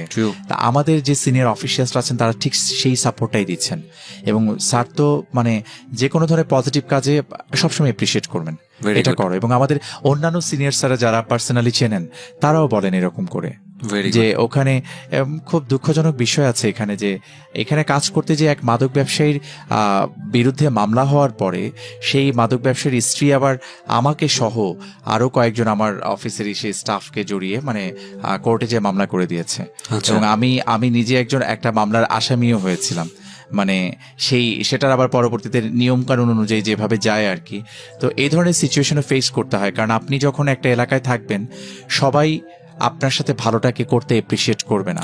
কারণ কেউ দীর্ঘ সময় ধরে একটা জায়গা তৈরি করে রাখে ওখানে, এবং ওই জায়গাটাতে যখন আঘাত পড়ে তখন তারা নানাভাবে চেষ্টা করে যে ওই লোকটাকে ক্ষতিগ্রস্ত করার জন্য, তাকে ডিমোটিভেটেড করার জন্য, কিভাবে তাকে ডিমোটিভেট করা যায়। আমরা ওখানে যাওয়ার পরে প্রথম থেকে আমাদের টার্গেটটাই ছিল যে আমরা এই ধরনের কাজগুলো করব, মাদকের বিরুদ্ধে কাজ করব। কোনো ধরনের একদম নিরপরাধ মানুষ যার আসলে কেউ নাই, সে যদি হেল্পের জন্য আসতো, আমি খুব বেশি প্রাইভেট শেয়ারিং গুলো দিতাম, অনেক বেশি পরিমাণে প্রাইভেট পিটিশন পড়ে আমাদের জিডি, এবং মামলার বাইরে প্রচুর ব্যক্তিগত অভিযোগ জমা হয়। এগুলা যখন আসে সেই বিষয়গুলো অনেক অত হিয়ারিং দেওয়ার সময় আসলে থাকতো না আমাদের, কিন্তু আমি প্রচুর সময় দিতাম এগুলাতে। এবং সত্যি কথা বলতে 1.5 বছর আমি আমার পরিবারকে যথেষ্ট বঞ্চিত করেছি। আপনার পরিবারের গল্পে না আমি একটু পরে আসবো, কিন্তু 1.5 বছরের এক্সপেরিয়েন্স গুলো স্টেপ বাই স্টেপ এক্সপেরিয়েন্স বলতে ওখানে যাওয়ার পরে আমি দেখলাম যে যাত্রাবাড়ি এলাকাতে ঠিক প্রান্তিক পর্যায়ে লোকজন অত বেশি নাই, কিন্তু আছে ওখানে ফ্লোটিং পিপল বেশি, কিন্তু ডেমরা এলাকাতে খুব গরিব টাইপের, যেটা বলতে বোঝায় রুরাল টাইপের লোকজন যেটা বোঝায়। আমি ওখানে যে কাজটা শুরু করলাম, আমাদের এটা সবাই করে ডিএমপিতে, মানে উঠান বৈঠক বলে এটাকে, বিট মিটিং বলে, এগুলা করে করে বিভিন্ন জায়গাতে আমার নাম্বার ছড়িয়ে দেওয়া শুরু করলাম, যে সেটা যে কোনো ধরনের ঝামেলাই হোক, যদি আপনি মনে করেন যে আপনি সামহাও ডিপ্রাইভড হচ্ছেন, আপনাকে কেউ নির্যাতন করছে, অন্যায়ভাবে আপনার সাথে কেউ আচরণ করছে, আপনি সরাসরি আমার সাথে ডিল করবেন। এবং আমার অফিসের অ্যাড্রেসটা দিয়ে আসতাম। এতে যেটা হলো কি যে অনেক বেশি পরিমাণে ফিডব্যাক পাওয়া শুরু করলাম আমি, এবং আমি মসজিদ মন্দির কোনো জায়গায় বাদ দেইনি, সব জায়গাতে মিটিং করেছি, এবং সবার কাছে ওখানে যাত্রাবাড়ি এলাকার রিক্সাওয়ালা, ডেমরা এলাকার রিক্সাওয়ালার কাছেও কিন্তু আমার নাম্বার আছে, এবং প্রায় সময় আমাকে অনেক অকওয়ার্ড কলও রিসিভ করতে হয়, আনওয়ান্টেড কল, যে আপনার নাম্বার আমার মোবাইলে আসলো কিভাবে আমাকে। তা আমার খুব ভালো লাগাটা এই জন্য, মানে আমার কাছে ঠিক অসাম্প্রদায়িক বাংলাদেশের যে একটা চিত্র, আমার কাছে মনে হতো যে এই জিনিসটা এরকম ভাবে হচ্ছে। এখানে আসছেন মানে আমরা কোনো রিলিজিয়ন, কোনো গোত্র, অন্য কোনো জায়গা থেকে ক্লাসিফিকেশনের সুযোগটা এখানে ছিল না। প্রত্যেকটা জায়গাতে ফোকাস করা যে আপনি নিরীহ নিষ্পেষিত হয়েছেন, হ্যাঁ, সবারটা আমার চোখের সামনে আসেনি। অফিসিয়ালি আমি নোটিফাইড যে পর্যন্ত না হতে পেরেছি সে পর্যন্ত তো আসলে আমার পক্ষ থেকে ইনিশিয়েটিভ নেওয়ার সুযোগটা ছিল না, কিন্তু যখনই আমি জানতে পেরেছি আমরা ইনস্ট্যান্ট ওখানে পদক্ষেপ নিয়েছি। আমার ওখানে অনেক ঘটনা ঘটেছে, এটা আসলে অনেক এলাকাতেই ঘটে, কিন্তু আমি আমাদের যেমন 38 দিন বয়সে একটা বাচ্চা ছেলেকে কিডন্যাপ করা হয়েছিল, and that was a challenge to me. মানে আমার টার্গেটটা ছিল 38 দিন বয়সে একটা ছেলে যদি 12টার সময় যদি বাচ্চাটা কিডন্যাপ হয় এবং রাতের 8টা-9টা পর্যন্ত তাকে পাওয়া যাচ্ছে না, তাকে যদি খাবার না দেওয়া হয় সে তো শেষ। আমার মানে তাকে পাবো কি সেটার চেয়ে আমার কাছে তখন বেশি হেডেক হয়ে গেল যে তাকে আমি জীবিত উদ্ধার করতে পারবো কিনা। এবং ঠিক 10:30টার সময় আমি যখন একদম ডিসঅ্যাপয়েন্টেড, মানে আমি আর পারছিলাম না, আমি নিজে মুভ করেছিলাম এটা নিয়ে একদম সকাল থেকে রাত পর্যন্ত। আমার ডিসি স্যার সিনিয়র অফিসার, এই জন্যই সিনিয়র অফিসার, আমার ডিসি স্যার আমাকে বললেন যে ইফতেখার, তুমি যে চেষ্টাটা করছো এটা একটু চালিয়ে যাও, তুমি পেয়ে যাবা। তোমার এই যে যাত্রাটা তুমি যে করছো, ওরা অলরেডি ভয় পেয়ে গেছে, ওরা কাছাকাছি আছে, যেতে পারে নাই, তুমি একটু চেষ্টা করে দেখো। একটা সিসিটিভি ফুটেজ পেয়েছিলাম, সেটাও প্রায় অলমোস্ট 40-50 হাত দূরের মতো করে, কিছুই বোঝা যায় না, খুবই অস্পষ্ট। একটা জিনিস দেখতে পেলাম যে একটা লোকের ফুল হাতা শার্ট আর হাতে একটা ছোট বাচ্চা, আমার গা শিউরে উঠেছে, কিছুই বোঝা যাচ্ছে না, কিন্তু প্রচন্ড গরম। এখন এই গরমের মধ্যে ফুল হাতা শার্ট কে পরবে, এটা আমার মাথায় প্রথমে নক করেছে। যারা চাকরি বাকরি করেন তাদের হয়তো ফর্মাল ড্রেসে যেতে হয় অফিসগুলোতে, কিন্তু সেই সময়টা অফিসে যাওয়ার সময় ছিল না, সেটা 12:30-1টার সময়। তাহলে এমন একজন লোক, যে লোক আসলে চাকরি বাকরি হয়তো করেন না, কিন্তু মানে কে হতে পারেন কাছাকাছি। তারপরে ও বাচ্চার মায়ের সাথে কথা বললাম, বাচ্চাটার নাম ছিল পিয়াস। ওর মায়ের সাথে কথা বলার পর উনি বললো যে আমার সন্দেহ আছে, উনি সন্দেহ অনুযায়ী এইভাবে নাম বললো। তা আমার টার্গেট ছিল ওনার সাসপেক্ট যে ব্যক্তি সে আসলে ফুল হাতা এসে আছে কিনা। আমার প্রথম এটা ছিল যে আমি ওটাকে ক্রস চেক করতে চেয়েছিলাম। প্রথমবার যখন আসলো ওনার সাসপেক্টেড ব্যক্তি ফুল হাতা একটা পোশাক পরা, কিন্তু সেটা শার্ট ছিল না, আমাকে একটু কনফিউজ করে দিল। তারপরে আমার কাছে মনে হয় কোনোভাবেই স্বীকার করছে না, অনেকক্ষণ ধরে কথা বলছি। একটা সার্টেন টাইম পরে এসে দেন আমি ওকে ছেড়ে দেই। পরের বিষয় আসলে পুরো ডিটেইলে বলা যাবে না, কারণ এটা অনেক পলিসির মধ্যে আর কি। তো জাস্ট তার কিছুক্ষণ পরেই একটা প্লেসে, যেখানে আমার একটা টিম অলরেডি ফিক্সড করা ছিল, ওখানে বাচ্চাটাকে রেখে চলে যায়।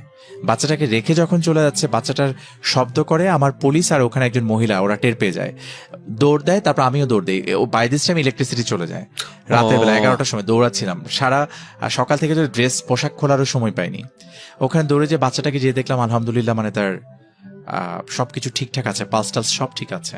ওটা দেখার পরে তাড়াতাড়ি নিয়ে বললাম যে ওকে আগে দুধ খাওয়ান। আমরা দুধ টুধ কিনে টেনে, কারণ ওই মুহূর্তে মানে ছেলেটার মাও একদম ইসে না, হিতাহিত জ্ঞান শূন্য। বাই দিস টাইম ওখানে এক মহিলা দৌড়ে যাচ্ছিল, ওই মহিলাকে অ্যারেস্ট করা হলো। ওই মহিলার কাছ থেকে আমরা একটা নাম পেলাম, এবং নাম পেয়ে দেখলাম সেই লোক হচ্ছে বাচ্চার নিজের আপন বাবা। কত কত সাসপেন্স, মানে এটাই বললাম যে এটা নিয়ে যদি আমরা চলি তাহলে এরকম জীবন গল্পের 3-4টা এপিসোড বানানো যাবে, যে এরকম স্টেপ বাই স্টেপ।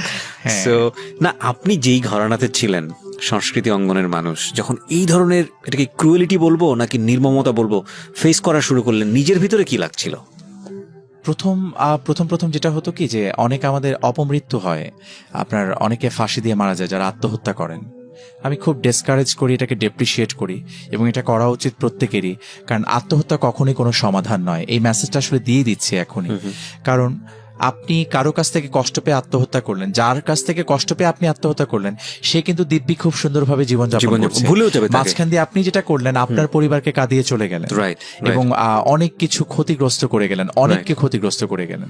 এই জায়গাতে আপনার লাইফে অবসাদগ্রস্ততা থাকবে, আপনার লাইফে অপ্রাপ্তির বেদনা থাকবে, কিন্তু সেটাই শেষ কথা নয়। ঘুরে দাঁড়ানোর যথেষ্ট সুযোগ থাকে। নিজেকে থট দিতে হয়, নিজেকে কাউন্সেল করবেন। যদি সেটা না করতে পারেন, মনে হয় যে কাছের কোনো বন্ধু বা কেউ যদি আছে যার সাথে কথা বলে আপনি হালকা হতে পারবেন, তার সাথে কথা বলবেন। ফ্যামিলির কারোর সাথে কথা বলবেন। যদি সেটাও না পারেন, দেখেন, মানে আশপাশে খোঁজেন, নিজেকে সময় দেন। আমাদের আশপাশে অনেক রিসোর্সেস আছে, চাইলেই নিজেকে কোনো একটা কিছুর সাথে মানিয়ে নেওয়া যায়। অনেক এই কষ্ট থেকে আমাদেরকে বেঁচে উঠতে হবে। তো এই ধরনের আত্মঘাতী সিদ্ধান্তে যেন কেউ না যায়।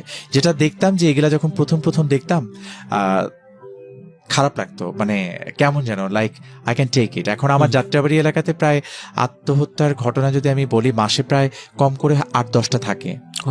তো এগুলা দেখতে একটা সময় পরে এমনও কাটা লাশ, আপনার হাত পা কাটা, সুটকেসের মধ্যে ভরে রেখে চলে গেছে, এগুলো দেখতে হয়েছে। এগুলা দেখার পরে আবার ওই আসামিকে ধরার জন্য দিনের পর দিন কাজ করেছি আমরা। ছোট বাচ্চা মেয়েকে হয়তো বাচ্চা মেয়ের সাথে নোংরামি করে তারপর হয়তো তাকে মেরে ফেলা। এরকম একটা কেস ডিল করলেন তো আপনারা কিছুদিন আগে, জারিয়া ও নাম, জারিয়া। এটার আসামি ধরেছিলাম আমি 22 ঘন্টায়, আর ওকে 22 ঘন্টার মধ্যে অ্যারেস্ট করেছিলাম। মানে কি নন স্টপ 22 ঘন্টা আপনি এর পেছনে লেগেছিলেন? নন স্টপ, অনওয়ার্ডস, কোনো ব্রেক দেওয়ার সুযোগ থাকে না। আপনি ব্রেক দিলে হবে কি, কারণ এই সকল ঘটনাগুলো এমন, মার্ডার বলেন, আপনি দস্যুতা বলেন, ডাকাতি বলেন, তারপরে হচ্ছে আপনার রেপ বলেন, এই ধরনের অফেন্সগুলোতে আপনি যদি ইনস্ট্যান্ট কাজ করেন, তাহলে যেটা হবে যে খুব তাড়াতাড়ি এটার ফলাফলটা পাওয়া যায়। হ্যাঁ, আর একটু ডিলে হয়ে গেলে, কিছু কারণে, কখনো টেকনিক্যাল কারণে ডিলে করতে হয়, সেটা তদন্তকারী কর্মকর্তা ভালো বুঝবে, আর পাশাপাশি তাকে সুপারভাইজ যারা করবেন তারা ভালো বুঝবেন। কিন্তু পারতপক্ষে এই সকল বিষয়গুলোতে এই পদ্ধতিতে অ্যাপ্লাই করতে হয়। এটা করলে, তাড়াতাড়ি করলে হয় কি যে ফিডব্যাকটা তাড়াতাড়ি আসে। তো খুব দ্রুততার সাথে ওকে আমরা ধরলাম। তারপর আমাদের আরেকটা ক্লুলেস মার্ডার ছিল, এক লোককে মেরে তার গলার ভিতরে গামছা, তারপর হচ্ছে আপনার গেঞ্জি টেঞ্জি ভরে দিয়ে চলে গিয়েছিল। এটার ক্ষেত্রে আমার সিনিয়র স্যারদের কন্ট্রিবিউশন ছিল ভালো, এবং আমরা আসামি ধরার জন্য খুব লেগেছিলাম। এবং এই জন্য একটা বিষয় সবসময় আমরা এপ্রিসিয়েট করি, যে আমাদের থানা এলাকাতে আমরা বলি, আশেপাশে যাদের দোকান টোকান অনেক কিছু আছে তাদেরকে বলি যে সিসিটিভিটা আপনারা রাখবেন, দিস ইজ ইম্পর্টেন্ট। কারণ এটা হলে হয় কি যে একটা প্রমাণ থেকে যায়। কারণ পুলিশ কিন্তু কোনো দৈব শক্তি নিয়ে কাজ করে না, তারা আশপাশ থেকে প্রমাণ, এভিডেন্স, ফিজিক্যাল এভিডেন্স, এগুলোর উপর ভিত্তি করেই কাজ করে। তো এই জিনিসগুলো অনেক হেল্পিং এলিমেন্ট হিসেবে তখন আসে, অ্যান্ড দ্যাট হেল্পস। ওয়াও, আমার কাছে অবাক লাগছে যে মানে কোথাকার এক শিশু ছোটবেলায় সে ক্লাস ক্যাপ্টেন হতো, সে চলে গেল এখন মার্ডার তাকে ধরার জন্য, এবং 22 ঘন্টায় সে সেটা করে ফেলছে। আমি এই জায়গাগুলোতেই একটু থাকতে থাকতে একটু পরিবারের দিকে যেতে চাই, কারণ আমি জানি যে আপনার একটা ছোট্ট মেয়ে আছে এবং যাকে আপনি জান প্রাণ উজাড় করে ভালোবাসেন। উনি আমার ফেসবুক আইডিতে আছে, যে কারণে ওনার অনেক খবরাখবরই আমি জানি। And she is so cute, মাশাআল্লাহ। আমার নিজেরও একটা মেয়ে আছে, সো বুঝি আসলে মেয়ে তার বাবার কাছে আসলে কি। কিন্তু তারও আগে তো সংসার জীবনের গল্প আসবে। মানে ভাবির ব্যাপারটা আসলে কি ছিল, এটা কি প্রেম করে নাকি? না, আমার আসলে হয়েছে কি অ্যারেঞ্জ ম্যারেজ, একদম being very honest and frankly I am saying. আমি মা আমাকে বলেছিলেন যে আমি খুব মা ভক্ত একজন ছেলে, মানে মাকে অন্ধের মতো ভালোবাসতাম। আমার বাবা মারা যাওয়ার পর আমি অনেক কষ্ট পেয়েছি, আমি কান্নাকাটিও করেছি, কিন্তু বাবা মারা যাওয়ার পরে থাকে না যে একটা সার্টেনের পরে সৃষ্টিকর্তাই আপনাকে একটা ক্ষমতা দিয়ে দেন, আপনি এটাকে সহনীয় হয়ে যায় আপনার জন্য। মা মারা যাওয়ার পরে অলমোস্ট 40 দিন আমি ঠিক মতো ঘুমাতে পারি নাই, এবং আমি ঘুমে ঘুমে কাঁদতাম। তখন আমার মিসেস আমাকে ঘুম থেকে উঠাতো। আমি যদি একজন মানুষের কন্ট্রিবিউশন চিন্তা করতে, যে একজন, অনেকের আছে জীবনে, সেটা আমার মা। জি। তো মা যেটা করলেন, মা আমাকে একটা কথা বললেন। আমাকে কিন্তু ক্লাস 3-তে মা একবার বলেছিলেন, তুমি কিন্তু কখনো সিগারেট খেও না। আচ্ছা। আমি কিন্তু মাকে ছুঁয়ে প্রমিস করেছিলাম যে আমি কখনো সিগারেট খাবো না। আমি কিন্তু অন টেস্টের জন্য একবার একটা টান দিয়ে দেখিনি, কখনো না। Very good. এটা দিয়ে বলছি না যে like I don't do that, it doesn't mean actually যে খুব মানে সুপার ন্যাচারাল টাইপের কিছু হয়ে গেছে, not that. You keep to your promise. তারপর যেটা হচ্ছে, মা বললো যে আমি তুমি যে মেয়েটাকে বিয়ে করবা সেই মেয়েটাকে আমি পছন্দ করতে চাই। তা আমি তখন বললাম যে হ্যাঁ, এটা হতে পারে, কিন্তু আপনি পছন্দ করার পরে সেটা আবার আমারও পছন্দ হতে হবে। শর্ত প্রযোজ্য। হ্যাঁ, শর্ত প্রযোজ্য। তখন মা বলল আচ্ছা ঠিক আছে। দেন হচ্ছে আমার মিসেসের জায়গা থেকে এসে হলো, মানে ওদের ফ্যামিলি থেকে মেইনলি আমার ভাইয়া প্রপোজাল পাঠিয়েছিল। তা আমাদের দুজনের বাড়ি নারায়ণগঞ্জ, ওখান থেকে দেখতে আসা। আর দেখতে আসার ঠিক আমরা দুজনকে কখনোই দেখি নাই আগে। নারায়ণগঞ্জে বাড়ি হওয়ার পরে আমরা কেউ কাউকে চিনতাম না। সেদিনই দেখা, এবং দেখার পরে আমাদের মনে হয়েছে যে, যেটা পরবর্তীতে কথা বলে আমরা বুঝতে পেরেছি, আমি 10 মিনিটের মধ্যে আমি ডিসাইড করে ফেলেছিলাম যে আমি এখানে বিয়ে করব। ঠিক একইভাবে অ্যাট দ্য সেম টাইম আমার মিসেসও সেই ডিসিশনটা ওখানে নিয়ে ফেলেছে। সেও 10 মিনিটের মধ্যে নিয়েছে। 10 মিনিট হয়তো একটু বেশি লেগেছে, আমার মনে হয় যে মেয়ের একটু বেশি সময় নেয়। ওকে। তো তখন ওখান থেকে বিয়েটা এসে হলো, আর ঠিক হলো। তারপর আমরা বাই দিস টাইম নিজেরা একটু ওভার ফোনে কথা বলেছি, কথা বলে একটু জেনে নেয়া নিজেদেরকে, জেনে নেওয়ার জায়গা থেকে। তখন আমার মনে হলো যে we could be the right persons and right people for each other. সেই জায়গা থেকে ফ্যামিলির ডিসিশনও ছিল, আমাদের ডিসিশন ছিল, তারপর বিয়েটা আলহামদুলিল্লাহ হয়ে গেল। বাহ, এই যুগে এরকম ছেলে কিন্তু পাওয়া খুবই মুশকিল। একদম বাংলা সিনেমাতে যেটা দেখা যায় আছে অনেক আছে, সবাইকে আমরা দেখতে পাই না, সবাই আছে হ্যাপি। আপনাদের ছবিগুলো দেখি তো, মানে আমি আসলে ফেসবুকের এই চিত্রটাকে চূড়ান্ত চিত্র মনে করি না। আমার ডাউট আছে। আমি আমার পার্সোনাল লাইফে আলহামদুলিল্লাহ আমি অনেক হ্যাপি আছি। আর আমার হচ্ছে যে আমাদের পুলিশের বউদেরকে অনেক আন্ডারস্ট্যান্ডিং হতে হয়। আমার মিসেস খুব আন্ডারস্ট্যান্ডিং, এবং এই সাপোর্টটা না থাকলে হয় কি, কাজ করাটা আমাদের জন্য টাফ হয়ে যায়। কারণ আমি 21 তারিখে জয়েন করি আমার অফিসে, 20 তারিখে আমার মেয়েটা হয়। আমি কিন্তু সময়ও দিতে পারিনি সেভাবে, এবং আমার এই যে মেয়েটার গ্রো আপ, সে যে বড় হয়ে আসছে, এই সময়টা তো আমি আসলে আর পাবো না। আমি মেয়েটাকে কিন্তু ঠিক অত সময় দিতে পারি না। রাতে আমার মেয়েটা খুব অপেক্ষায় থাকে, কলিং বেলটা যখন বেজে ওঠে, সে এখন একটু দৌড়াতে শিখেছে, মানে হাঁটে আর কি, হাঁটা দ্রুত লয়ে হাঁটে। আর সে বাবা বাবা বলতে বলতে দরজার দিকে এগিয়ে যায়, এবং আমাকে দেখলে যখন আমি বাইরে থেকে এসে ডাস্ট সহ বাচ্চাকে ধরতে চাই না, একটু পরিষ্কার হতে চাই, কিন্তু আমাকে পরিষ্কার হওয়ার সময় দেয় না। এবং সে যে আমাকে ধরে, ঠিক ওই বিড়ালের বাচ্চা তার মাকে যেভাবে খামচি দিয়ে ধরে রাখে না, ঠিক এইভাবে ধরে রাখে যে আমাকে আর কোথাও যেতে দেবে না। এই আকুতিটা I can feel. And sometimes যেটা হয় যে আমার চোখে আসলে পানি চলে আসে, মানে আমি অনেক সময় তাকে যখন লাইক কেমন যেন বোঝানো যাবে না, এটা আমার মা যখন মারা গেলেন, এবং আমার মিসেস যখন সে কনসিভ করেছে, এবং কয়েক মাস যখন হয়ে যায় আমার মা, তখন আমার মিসেসকে একটু আদর করতো, দোয়া দিয়ে ফু দিয়ে দিতেন। কিন্তু তখন আমি মাকে বলেছিলাম, মা আপনি তো বাচ্চা বেশিক্ষণ কোলে রাখতে পারেন না। মা তখন বললো কি যে তোমার বাচ্চাটাকে আমি কোলে রাখবো, ডোন্ট ওয়ারি। মারও সুইটিং হতো, তো মা খুব বেশিক্ষণ রাখতেন না। তো বাচ্চাটাকে তো আর মা দেখে যেতে পারেনি। আমার মা 2016 জুলাইয়ের 22 তারিখে মারা যান। শুক্রবার ছিল সেদিন এবং খুব বৃষ্টি হচ্ছিল। এনিওয়ে ডিফারেন্ট, আমি ডিস্ট্র্যাক্ট হয়ে যাচ্ছি। পরে যখন আমার মেয়েটা আসলো না, আমার জাস্ট আমার মেয়েটা আমার সামনে দিয়ে যখন নিয়ে যাচ্ছে ডাক্তাররা, আমার চোখ দিয়ে টপ টপ করে পানি পড়ছে। এবং আমি এক হুজুরের সাথে কথা বললাম, হুজুর বলল যে ছেলে বাচ্চাদের জন্য আজান দিতে হয়, মেয়ে বাচ্চাদের জন্য দিতে হয় না। আমি বললাম আমি এগুলা মানি না, আমি আমার মেয়ে বাচ্চার কানেও আজান দিব। আজান দিলে কি কোনো সমস্যা আছে? বললো কি নাই। আমি বললাম তাহলে আমি আজান দিব। তখন না শুনে দিয়ে দিয়েছি। আমি জাস্ট একটু আমাকে একজন বলেছে ওখান থেকে যে মেয়েদের জন্য মনে দিতে। আমি বলি ছেলে মেয়ে কি আমি জানি না, সবই আমার বাচ্চা। আমার ছেলেও আমার বাচ্চাই হবে, আমার মেয়েও আমার বাচ্চা।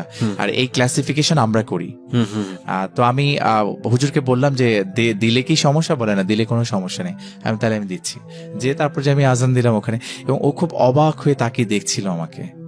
এবং আমি এখন মাঝে মাঝে তার সামনে গুনগুন করে গান গাইতো, সে আমার ওই গান থেকে ওয়ার্ড পিক করে আমার মতো করে গাওয়ার চেষ্টা করে।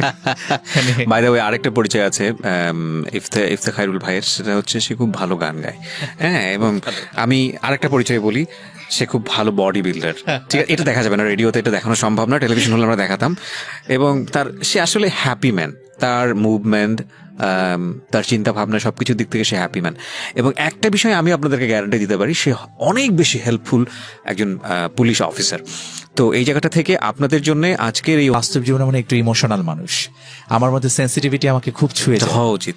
এবং এটা হওয়ার কারণে যেটা হয় যে আমি যখন কোনো বয়স্কা মহিলা দেখি, ওখানে আমি আমার মাকে খুঁজে বেড়ানোর চেষ্টা করি। এবং অনেক সময় হয় না যে কিডন্যাপ হয়েছে আপনার এলাকায়, আমার যাত্রাবাড়িতে আমি যখন যাই তখন এটা খুব ছিল, অনেক বেশি ছিল। আমরা কয়েকটা চক্রকে ভেঙে দেওয়ার পরে এটা অনেক কমে আসছে, পার্সেন্টেজ খুব কম।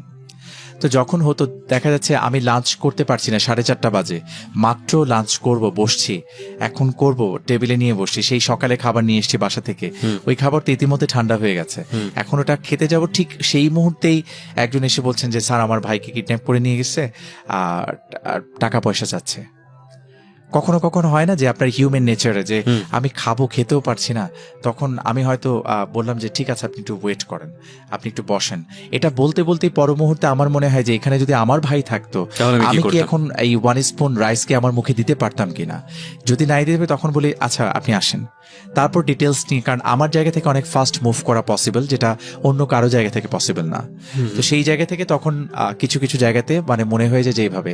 তো যখনই অন্য কোনো পরিবারকে দেখি, এটা এমন না যে বাড়িয়ে বলার জন্য বা কিছু বলার জন্য বলছি, আমি সেটাকে পার্সোনালি ফিল করি, এবং ফিল করি বিধায় মানে সৃষ্টিকর্তা সাক্ষী, আমার মনটা হয়তো তিনি পড়তে পারেন, তিনি জানবেন।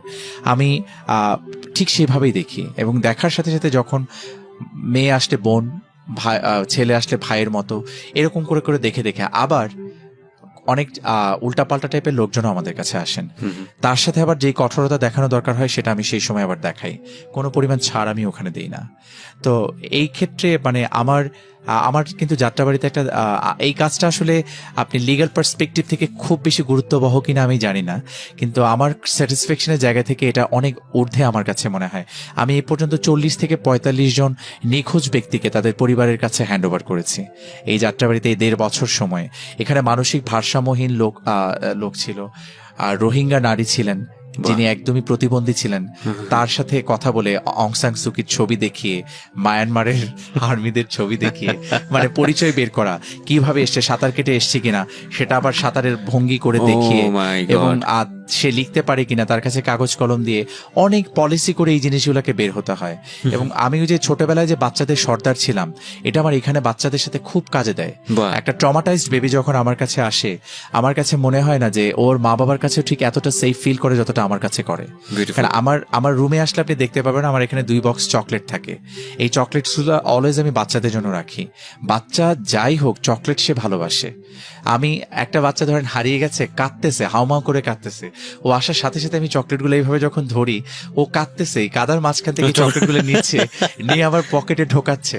তারপরে যেটা অনেক সময় হয় যে অনেক বাচ্চা আমার আদরে তুষ্ট হচ্ছে না, তখন আমার যে নারী পুলিশ সদস্য থাকে, যেহেতু নারী মায়ের একটা ছোঁয়া থাকে তাদের মধ্যে, আমি তাদেরকে ডেকে নিয়ে আসি, ওরা একটু আদর করে তারপরে মুখ টুক পরিষ্কার টরিষ্কার করে খাইয়ে দেওয়ার ব্যবস্থা করি। এবং যেই টেকনিকে কথা বলি, এই মেসেজটা এই জন্য দিতে চাচ্ছি, কখন আপনারা কোনো হারিয়ে যাওয়া বাচ্চা পেলে যে কাজটি করতে পারেন, যেটা আমি করি, সেই ক্ষেত্রে হচ্ছে তাকে জিজ্ঞেস করবেন তোমার বাড়ির সামনে কি আছে, কোনো স্কুল আছে, যে বাচ্চা কথা বলতে পারে তার ক্ষেত্রে বলছি এটা, স্কুল আছে, কোনো মাদ্রাসা আছে, কোনো মাঠ আছে, কোনো বাজার আছে, একটা না একটা কিছু সে জানতে পারে, একটা না একটা কিছু সে বলে। কোনো পুকুর আছে, নাম বলে ফেলে একটা। আচ্ছা, তোমাদের বাসা থেকে কি কোনো বাস টাস, ওখান থেকে কোনো বাস টাস আসা যাওয়া করে, সেই বাসের নাম কি জানো? আচ্ছা, তোমার এলাকার মেম্বারের নাম জানো? আচ্ছা, তোমার এলাকার নাম কি? এইরকম ফ্রিকোয়েন্টলি ডেলিভারেটলি কিছু কোয়েশ্চেন্স তাকে করতে হয়। করলে স্কুলের নাম, এলাকার নাম যদি বলে যায়, তখন আমরা যেটা করি, এলাকার নাম যদি বলতে পারে সেক্ষেত্রে ওই এলাকার চেয়ারম্যানকে নক করি। আচ্ছা। আর তখন ওরা তো ওদের বাবা মায়ের নামটা বলতে পারে, ওই চেয়ারম্যানকে নক করলে তারপরে হচ্ছে দেখেন যে এইরকম একটা বাচ্চা এই হয়েছে। এবং বিশ্বাস করেন এই চেয়ারম্যান মেম্বাররা যে কত আগ্রহী হয়ে সাহায্য করে তখন। আমি এমন একজন চেয়ারম্যান মেম্বার পাইনি যে আমি একটা কল দিয়েছি জানার জন্য, তার বাড়ি হয়তো এক জায়গায়, সেখানে যেতে তার হয়তো 1.5 ঘন্টা লাগবে, চেয়ারম্যান কাউকে পাঠাই দিয়েছে, তিনি নিজে চলে গেছেন। And I really loved it. মানুষ মানুষকে সাহায্য করতে চায়, সেটা করার জন্য একটা ধাক্কা দেওয়া দরকার। সেই ধাক্কাটা যখন পায় তখন তারা সাহায্য করেন আসলে। পরে এরকম করে করে মানে বাচ্চাদের বাবা মা যখন, এটা শুরু করলাম কিভাবে, যখন আমি যাত্রাবাড়িতে আসলাম, একটা মহিলা আসলেন, এসে বলতেছে যে আমার ছেলেটাকে 1 বছর ধরে স্যার পাই না। তা আমি একটু হতভম্ব হয়ে গেলাম যে 1 বছর। তখন বলতেছে হ্যাঁ, একবার একটা নাম্বার থেকে কল আসছিল, এসে বলছিল যে এইখানে আমার ছেলে হয়তো থাকে, কিন্তু সে শিওর না, অনেক আগে, সেই কলও এসেছিল 7-8 মাস আগে। আমি বললাম নাম্বারটা আমার কাছে একটু নিয়ে এসেন। নাম্বারটা তখন আমি খুব একটা গুরুত্ব দিচ্ছিলাম না, কারণ হাজবেন্ড ওয়াইফ দুজনকে আমার খুব মানে খামখেয়ালিপূর্ণ মনে হচ্ছিল যে 1 বছর হয়ে গেছে, তার যে ইমোশনসটা থাকা দরকার সেটা আমি পাচ্ছিলাম না ওখানে। যে ঘটনা অন্য কিছু আছে কিনা। কিউরিয়াস মাইন্ড আমাদের থাকতে হয় আসলে, যেহেতু ইনভেস্টিগেটর বা এই রিলেটেড কাজগুলো পুলিশরাই করেন, এই বিষয়টা থাকতে হয়। ওই মহিলাটা পরের দিন আমার কাছে একা আসলেন। উনি এসে ঠিক ওনার চোখ দিয়ে মনে হলো যে মুক্তার মতো করে পানিগুলা গোল গোল হয়ে পড়ছিল। এটা দেখে আমি আর ঠিক থাকতে পারিনি। আমার কাছে মনে হয়েছে at any cost I have to rescue this বয়। এবং আমি ওই নাম্বারটা দিয়ে ব্যবস্থা করলাম। নাম্বারটা দিয়ে দেখতে পেলাম যে ছেলেটা যশোরের বেজপাড়াতে অবস্থান করছিল। ওকে। তখন আমাকে আবার, আমি ওই মুহূর্তে আমার এক ব্যাচমেট ছিল ওখানে, সেও দূরে ছিল, সে কোঅপারেট করতে পারছিল না, এক সাংবাদিক ভাই, তার সাথে আমার মাত্র 3-4 দিন আগে পরিচয় হয়েছে। উনি আমাকে বললো ভাই আমার বাসা হচ্ছে যশোরে, আপনি বললে আমি হেল্প করব। দেখেন, একটা হেল্প করার একটা মানসিকতা এক জায়গা থেকে শুরু হলে সবাই কিন্তু আসে। এবং এই সাংবাদিক ভাইকে আমি আসলে হার্টফেল থ্যাঙ্কস জানাই যে ওই মুহূর্তে উনি অনেক বড় একটা কাজ করেছেন। এবং উনি তখন নিজেই চলে গেলেন, নিজে চলে যেয়ে আমি যে জায়গাতে বললাম ওখান থেকে যে ওই বাচ্চাটাকে পেলেন। এবং 1 বছর পরে তো আমার অফিসে বাইরে থেকে কোনো কিছু নিয়ে আসা নিষেধ। অনেকে অনেক কিছু নিয়ে আসতে চায়, ফল টল নিয়ে আসতে চায়, মিষ্টি নিয়ে আসতে চায়, তা আমি এটাকে কমপ্লিটলি ডিসকারেজ করি আমার অফিসে। তো ওই ভদ্রলোক, শীতের দিন ছিল তখন, বাচ্চাটাকে যখন পেল, তো এসে সারাক্ষণ আমার হাতটা তার বুকের মধ্যে ধরে রাখছিল আর হাওমাও করে কাঁদতেছিল আর কি। তো কান্নার পরে আমি আর জানি না, দেখলাম যে তার ছেলের হাতে পেছনে 2টা মিষ্টির প্যাকেট। তা আমি বললাম যে আপনার ছেলেকে আপনি পেয়েছেন, আমি অনেক খুশি হয়েছি, কিন্তু এটা লাগবে না এখানে। তখন ওই হাতটা বুকের মধ্যে রেখে বলল যে আপনি যদি এখান থেকে একটা মিষ্টিও না খান আমার আত্মাটা শান্তি পাবে না। তখন আমার কাছে মনে হয়েছে হ্যাঁ, we should pick this sweets. And আমি তখন আমার পুরো অফিসের মধ্যে স্টাফদের মধ্যে সেই মিষ্টিটা বিতরণ করি, এবং আমি একটার বদলে 2টা মিষ্টি খেয়েছিলাম। আমার না শুনে শুনে অনেক লোভ হচ্ছে এই কারণে যে মানুষ তো ধরেন একটা মানুষ রিওয়ার্ডেড হওয়ার জন্য তার একটা ক্ষেত্র লাগবে, ক্ষেত্রে তার পারফরমেন্স লাগবে। আপনারা সেই ক্ষেত্রটা পেয়েছেন, মানে যদি কাজটা করতে পারেন, মানুষের ভালোবাসা, এই লাভটা আপনি কোথায় পাবেন? মানে বেঁচে থাকা অবস্থায় তো সম্ভব না, একমাত্র ডাক্তার হলে সেটা অন্য জিনিস, মৃত্যুর কাছ থেকে টেনে হেঁচড়ে ফিরে নিয়ে আসতেছে সেই জায়গাটা, আর পুলিশের জায়গাটা যেটা পুরোপুরি মিসিং, সেই জায়গাটাকে সে রিবিল্ড করতেছে। আসলে আমাদের দেশে কিছু পুলিশ অফিসার আছেন যারা সত্যি সত্যি রোল মডেল হবার মতো, এবং তাদেরকে আমরা বেশি বেশি করে ফোকাস করতে চাই। এবং আমি খুবই অনার ফিল করছি, টু বি অনেস্ট ভাই, যে আপনি আমার এই অনুষ্ঠানে আসছেন। হ্যাঁ, এবং লাখ লাখ মানুষ আপনাকে শুনছে। আমাদের এই অনুষ্ঠানটা ইউটিউবে থেকে যাবে, এটা আপনার বয়স বেড়ে যাবে কিন্তু অনুষ্ঠানের বয়স কখনো বাড়বে না, এটা থেকে যাবে। এবং আপনি মাঝে মাঝে নস্টালজিয়া যখন হতে যাবেন, আপনি অনুষ্ঠান ডাউনলোড করে শুনতে পারবেন ইউটিউব থেকে। এটা একটা ভালো লাগার বিষয় কেন হিসেবে থাকবে এটা বলি, আমার জন্য কেন ভালো লাগার থাকবে, কারণ আমি ব্যক্তিটা 5 বছর 5 মাস চাকরির পরে কি কথা বললাম আর আমি ব্যক্তিটা 25 বছর পরে এরকম থাকলাম কিনা, অডিয়েন্সের কিন্তু সেটাও কিন্তু যাচাই করার একটা সুযোগ থাকবে। কারণ আজকে আমাকে নিয়ে সিদ্ধান্ত নেওয়ার মতো জায়গা আসলে তৈরি হয়নি এখন, কারণ চাকরিটার আমি একদমই ইনিশিয়াল স্টেজের ইনিশিয়াল পর্যায়ে আছি। But you got a lot of popularity, মাশাআল্লাহ। এটা হতে পারে যে আগে থেকে আমি ডিবেট করতাম, আমার একটা ওইখানে একটা ঘরানার লোকজন আছে, আবৃত্তি করতাম সেখানে একটা লোকজন আছে, আর মানুষের জন্য তখন স্টুডেন্ট থাকা অবস্থায় কিছু কাজ করতাম, এবং আমার বাবা মাও করতেন। সত্যি কথা বলতে যেটা যে এটা আমার মধ্যে আকাশ থেকে এসে পড়েনি, আমি ওটা দেখেছি, আমার দাদিকে আমার করতে দেখেছি, এটা আমার বাবা মাকে করতে দেখেছি। ওটা হয়তো যে পারিবারিক একটা জায়গা থেকে আমার মধ্যে এসে ভর করেছে ব্যাপারটা।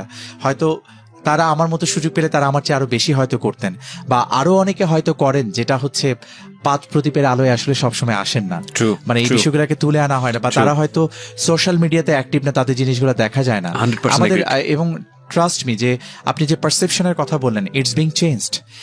ইয়াং জেনারেশন এর এত অফিসার, ইভেন আমাদের এখন যে আমাদের যে স্যারদেরকে আমরা এসপি স্যার হিসেবে যাদেরকে পাচ্ছি, বা তাদেরও সিনিয়র যারা আছেন, এত বেশি ফ্রেন্ডলি, এত বেশি ফ্লেক্সিবিলিটি এখন সব জায়গাতে, এত ইজিলি আমরা কথা বলতে পারছি, যে আগে কিন্তু একজন ডিআইজি স্যারের কাছে যাওয়ার কথা আমরা চিন্তাও করতে পারতাম না আগের সিচুয়েশন। তখন হয়তো সেটা সেরকম পরিস্থিতিই ছিল, কারণ নিচের অফিসারে অনেক কিছু করে ফেলতে পারতেন। এখন কিন্তু আমরা একটা সমস্যা নিয়ে DIG sir, additional DIG sir, তারপর হচ্ছে additional IG sir, even sometimes আমরা আইজি স্যারের কাছে, কমিশনার স্যারদের কাছে চলে যেতে পারি। মানে এই যে একটা সুযোগ তৈরি হওয়া, এবং এটা শুধুমাত্র আমাদের জন্য না, স্যারদের কাছে কিন্তু সবাই চলে যেতে পারে, এবং সিনিয়র স্যার থেকে ধরে প্রত্যেকের নাম্বার কিন্তু এখন আপনার সোশ্যাল মিডিয়া বলেন আর ইন্টারনেটে বলেন, সব জায়গাতে ছড়িয়ে দেওয়া আছে, আপনি চাইলে ইজিলি কন্ট্যাক্ট করতে পারছেন। তো এই ব্যাপারগুলো আমি বলি যে এগুলো চেঞ্জেস এর একটা ইস্যু, কারণ দীর্ঘ সময়ে চলে আসা একটা প্রক্রিয়া। আপনি ধরেন যেভাবে আপনি দেখে আসছেন, সেই পারসেপশন হঠাৎ করে আমি দূর করে ফেলতে পারবো না। আর আরেকটা বিষয় হচ্ছে, সেবা খাত দিয়ে আপনি কখনোই পাবলিক বলেন আর যাকেই বলেন, কাউকে 100% স্যাটিসফাই কখনোই করতে পারবেন না। রাইট। এবং আমরা বিশ্বাস করি, আমরা খুব অনার ফিল করবো আজকে ইফতেখারুল ভাইকে দিয়ে শুরু করেছি। আপনার ডেজিগনেশনটা যদি একটু বলতেন। আমি সিনিয়র সহকারী পুলিশ কমিশনার, ডেমরা জোনের দায়িত্বে আছি। আমরা তাকে দিয়ে শুরু করেছি, এবং আমরা প্রত্যাশা করব, আমরা আশা করব যে আমাদের এই অনুষ্ঠানে সরকারি কর্মকর্তা যারা আছেন, পুলিশ অফিসার যারা আছেন, যারা ভালো কাজ করছেন, তাদেরকে আমরা নিয়ে আসতে পারলে আমরা অনার ফিল করবো, এবং আমরা সেই চেষ্টা অব্যাহত রাখবো। আপনার অনেক প্রতিভা আছে আমি জানি, কিন্তু আমাদের অনুষ্ঠানটা আসলে জীবন গল্প ভিত্তিক। আমি বলেছিলাম আপনাকে, সে অর্থে গল্পটাই বেশি হয়েছে, কিন্তু আমরা শেষের দিকে এসে একটা কবিতা শুনতে চাই, একটা গান শুনতে চাই আপনার কাছে। আমি আসলে একটু দ্রোহের কবিতা বেশি পড়ি। বিদ্রোহের কবিতাগুলা, বিদ্রোহী যে কবিতা, বিদ্রোহী টাইপের দ্রোহ থাকে, যেখানে রুদ্র রসের ব্যাপার থাকে, ওই কবিতাগুলো আমার বেশি পড়া হয়। অনেকে বলে যে রোম্যান্টিক কবিতাটা পড়লে বেশি ভালো হতো, আগে পড়তাম, এখন আর পড়ি না। আর লাস্ট যেটা হয়েছে সেটা হচ্ছে দুইটা মিক্সড করে পড়ি আর কি। ওকে, আচ্ছা, ছোট্ট কবিতা পড়ছি। এটি হচ্ছে নির্মলেন্দু গুণের যাত্রাভঙ্গ। হাত বাড়িয়ে ছুঁই না তোকে, মন বাড়িয়ে ছুঁই, দুইকে আমি এক করি না, এককে করি দুই। হেমের মাঝে শুই না যবে, প্রেমের মাঝে শুই, তুই কেমন করে যাবি?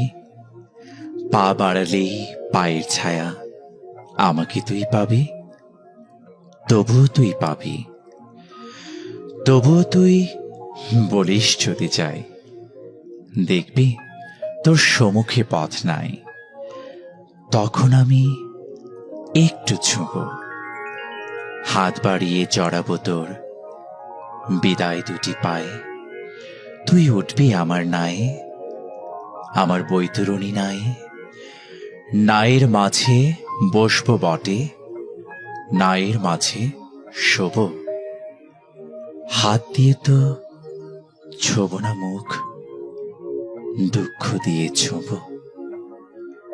তুই কেমন করে যাবি, কেমন করে যাবি? বাহ, চমৎকার। প্রেম করেছিলেন জীবনে? আমার আসলে প্রেম করাটা হয়ে ওঠে নাই। তা আমি আসলে ওই যে ডিবেট, আবৃত্তি, এগুলার প্রতি আমার ভালোবাসা, ক্রেস্ট দেখলে আমার চোখ চকচক করতো, যে এই ক্রেস্ট আমাকে আমরা রেখেছি আপনার জন্য অনুষ্ঠান শেষে একটা। এবং উই রিয়েলি ফিল অনার। আমরা বারবার বলছি আসলে he is a very honest man. যারা ওনার কাছাকাছি যাওয়ার সুযোগ হয়েছে তারা আসলে বুঝতে পারবেন যে he is so popular in his department, and not only that, উনি সাধারণ মানুষের মধ্যে অনেক বেশি পপুলার। এবং আমরা খুব অনার ফিল করছি তাকে আজকের এই অনুষ্ঠানে এক্সপোজ করতে পেরে। আমরা একটা গান দিয়ে শেষ করবো, এবং সেটা আপনার কণ্ঠের গান, যে কোনো একটা কিছু হতে পারে, যতটুকু আপনি গাইতে চান। আচ্ছা, ভাবির জন্য গাইতে পারেন চাইলে। আচ্ছা, তপন চৌধুরী আর মিতালি মুখার্জি একটা গান Sure, করেছিলেন, sure. এটা হচ্ছে ঘাসের আঙিনা আধস আহা, তোমার আমার মুখ জোছনা ধোয়া, এ যেন নতুন করে তোমাকে চাওয়া, এ যেন নতুন করে তোমাকে পাওয়া, এ যেন নতুন পরিচয়, আজ ফিরে না গেলে কি নয়, সন্ধ্যা নামো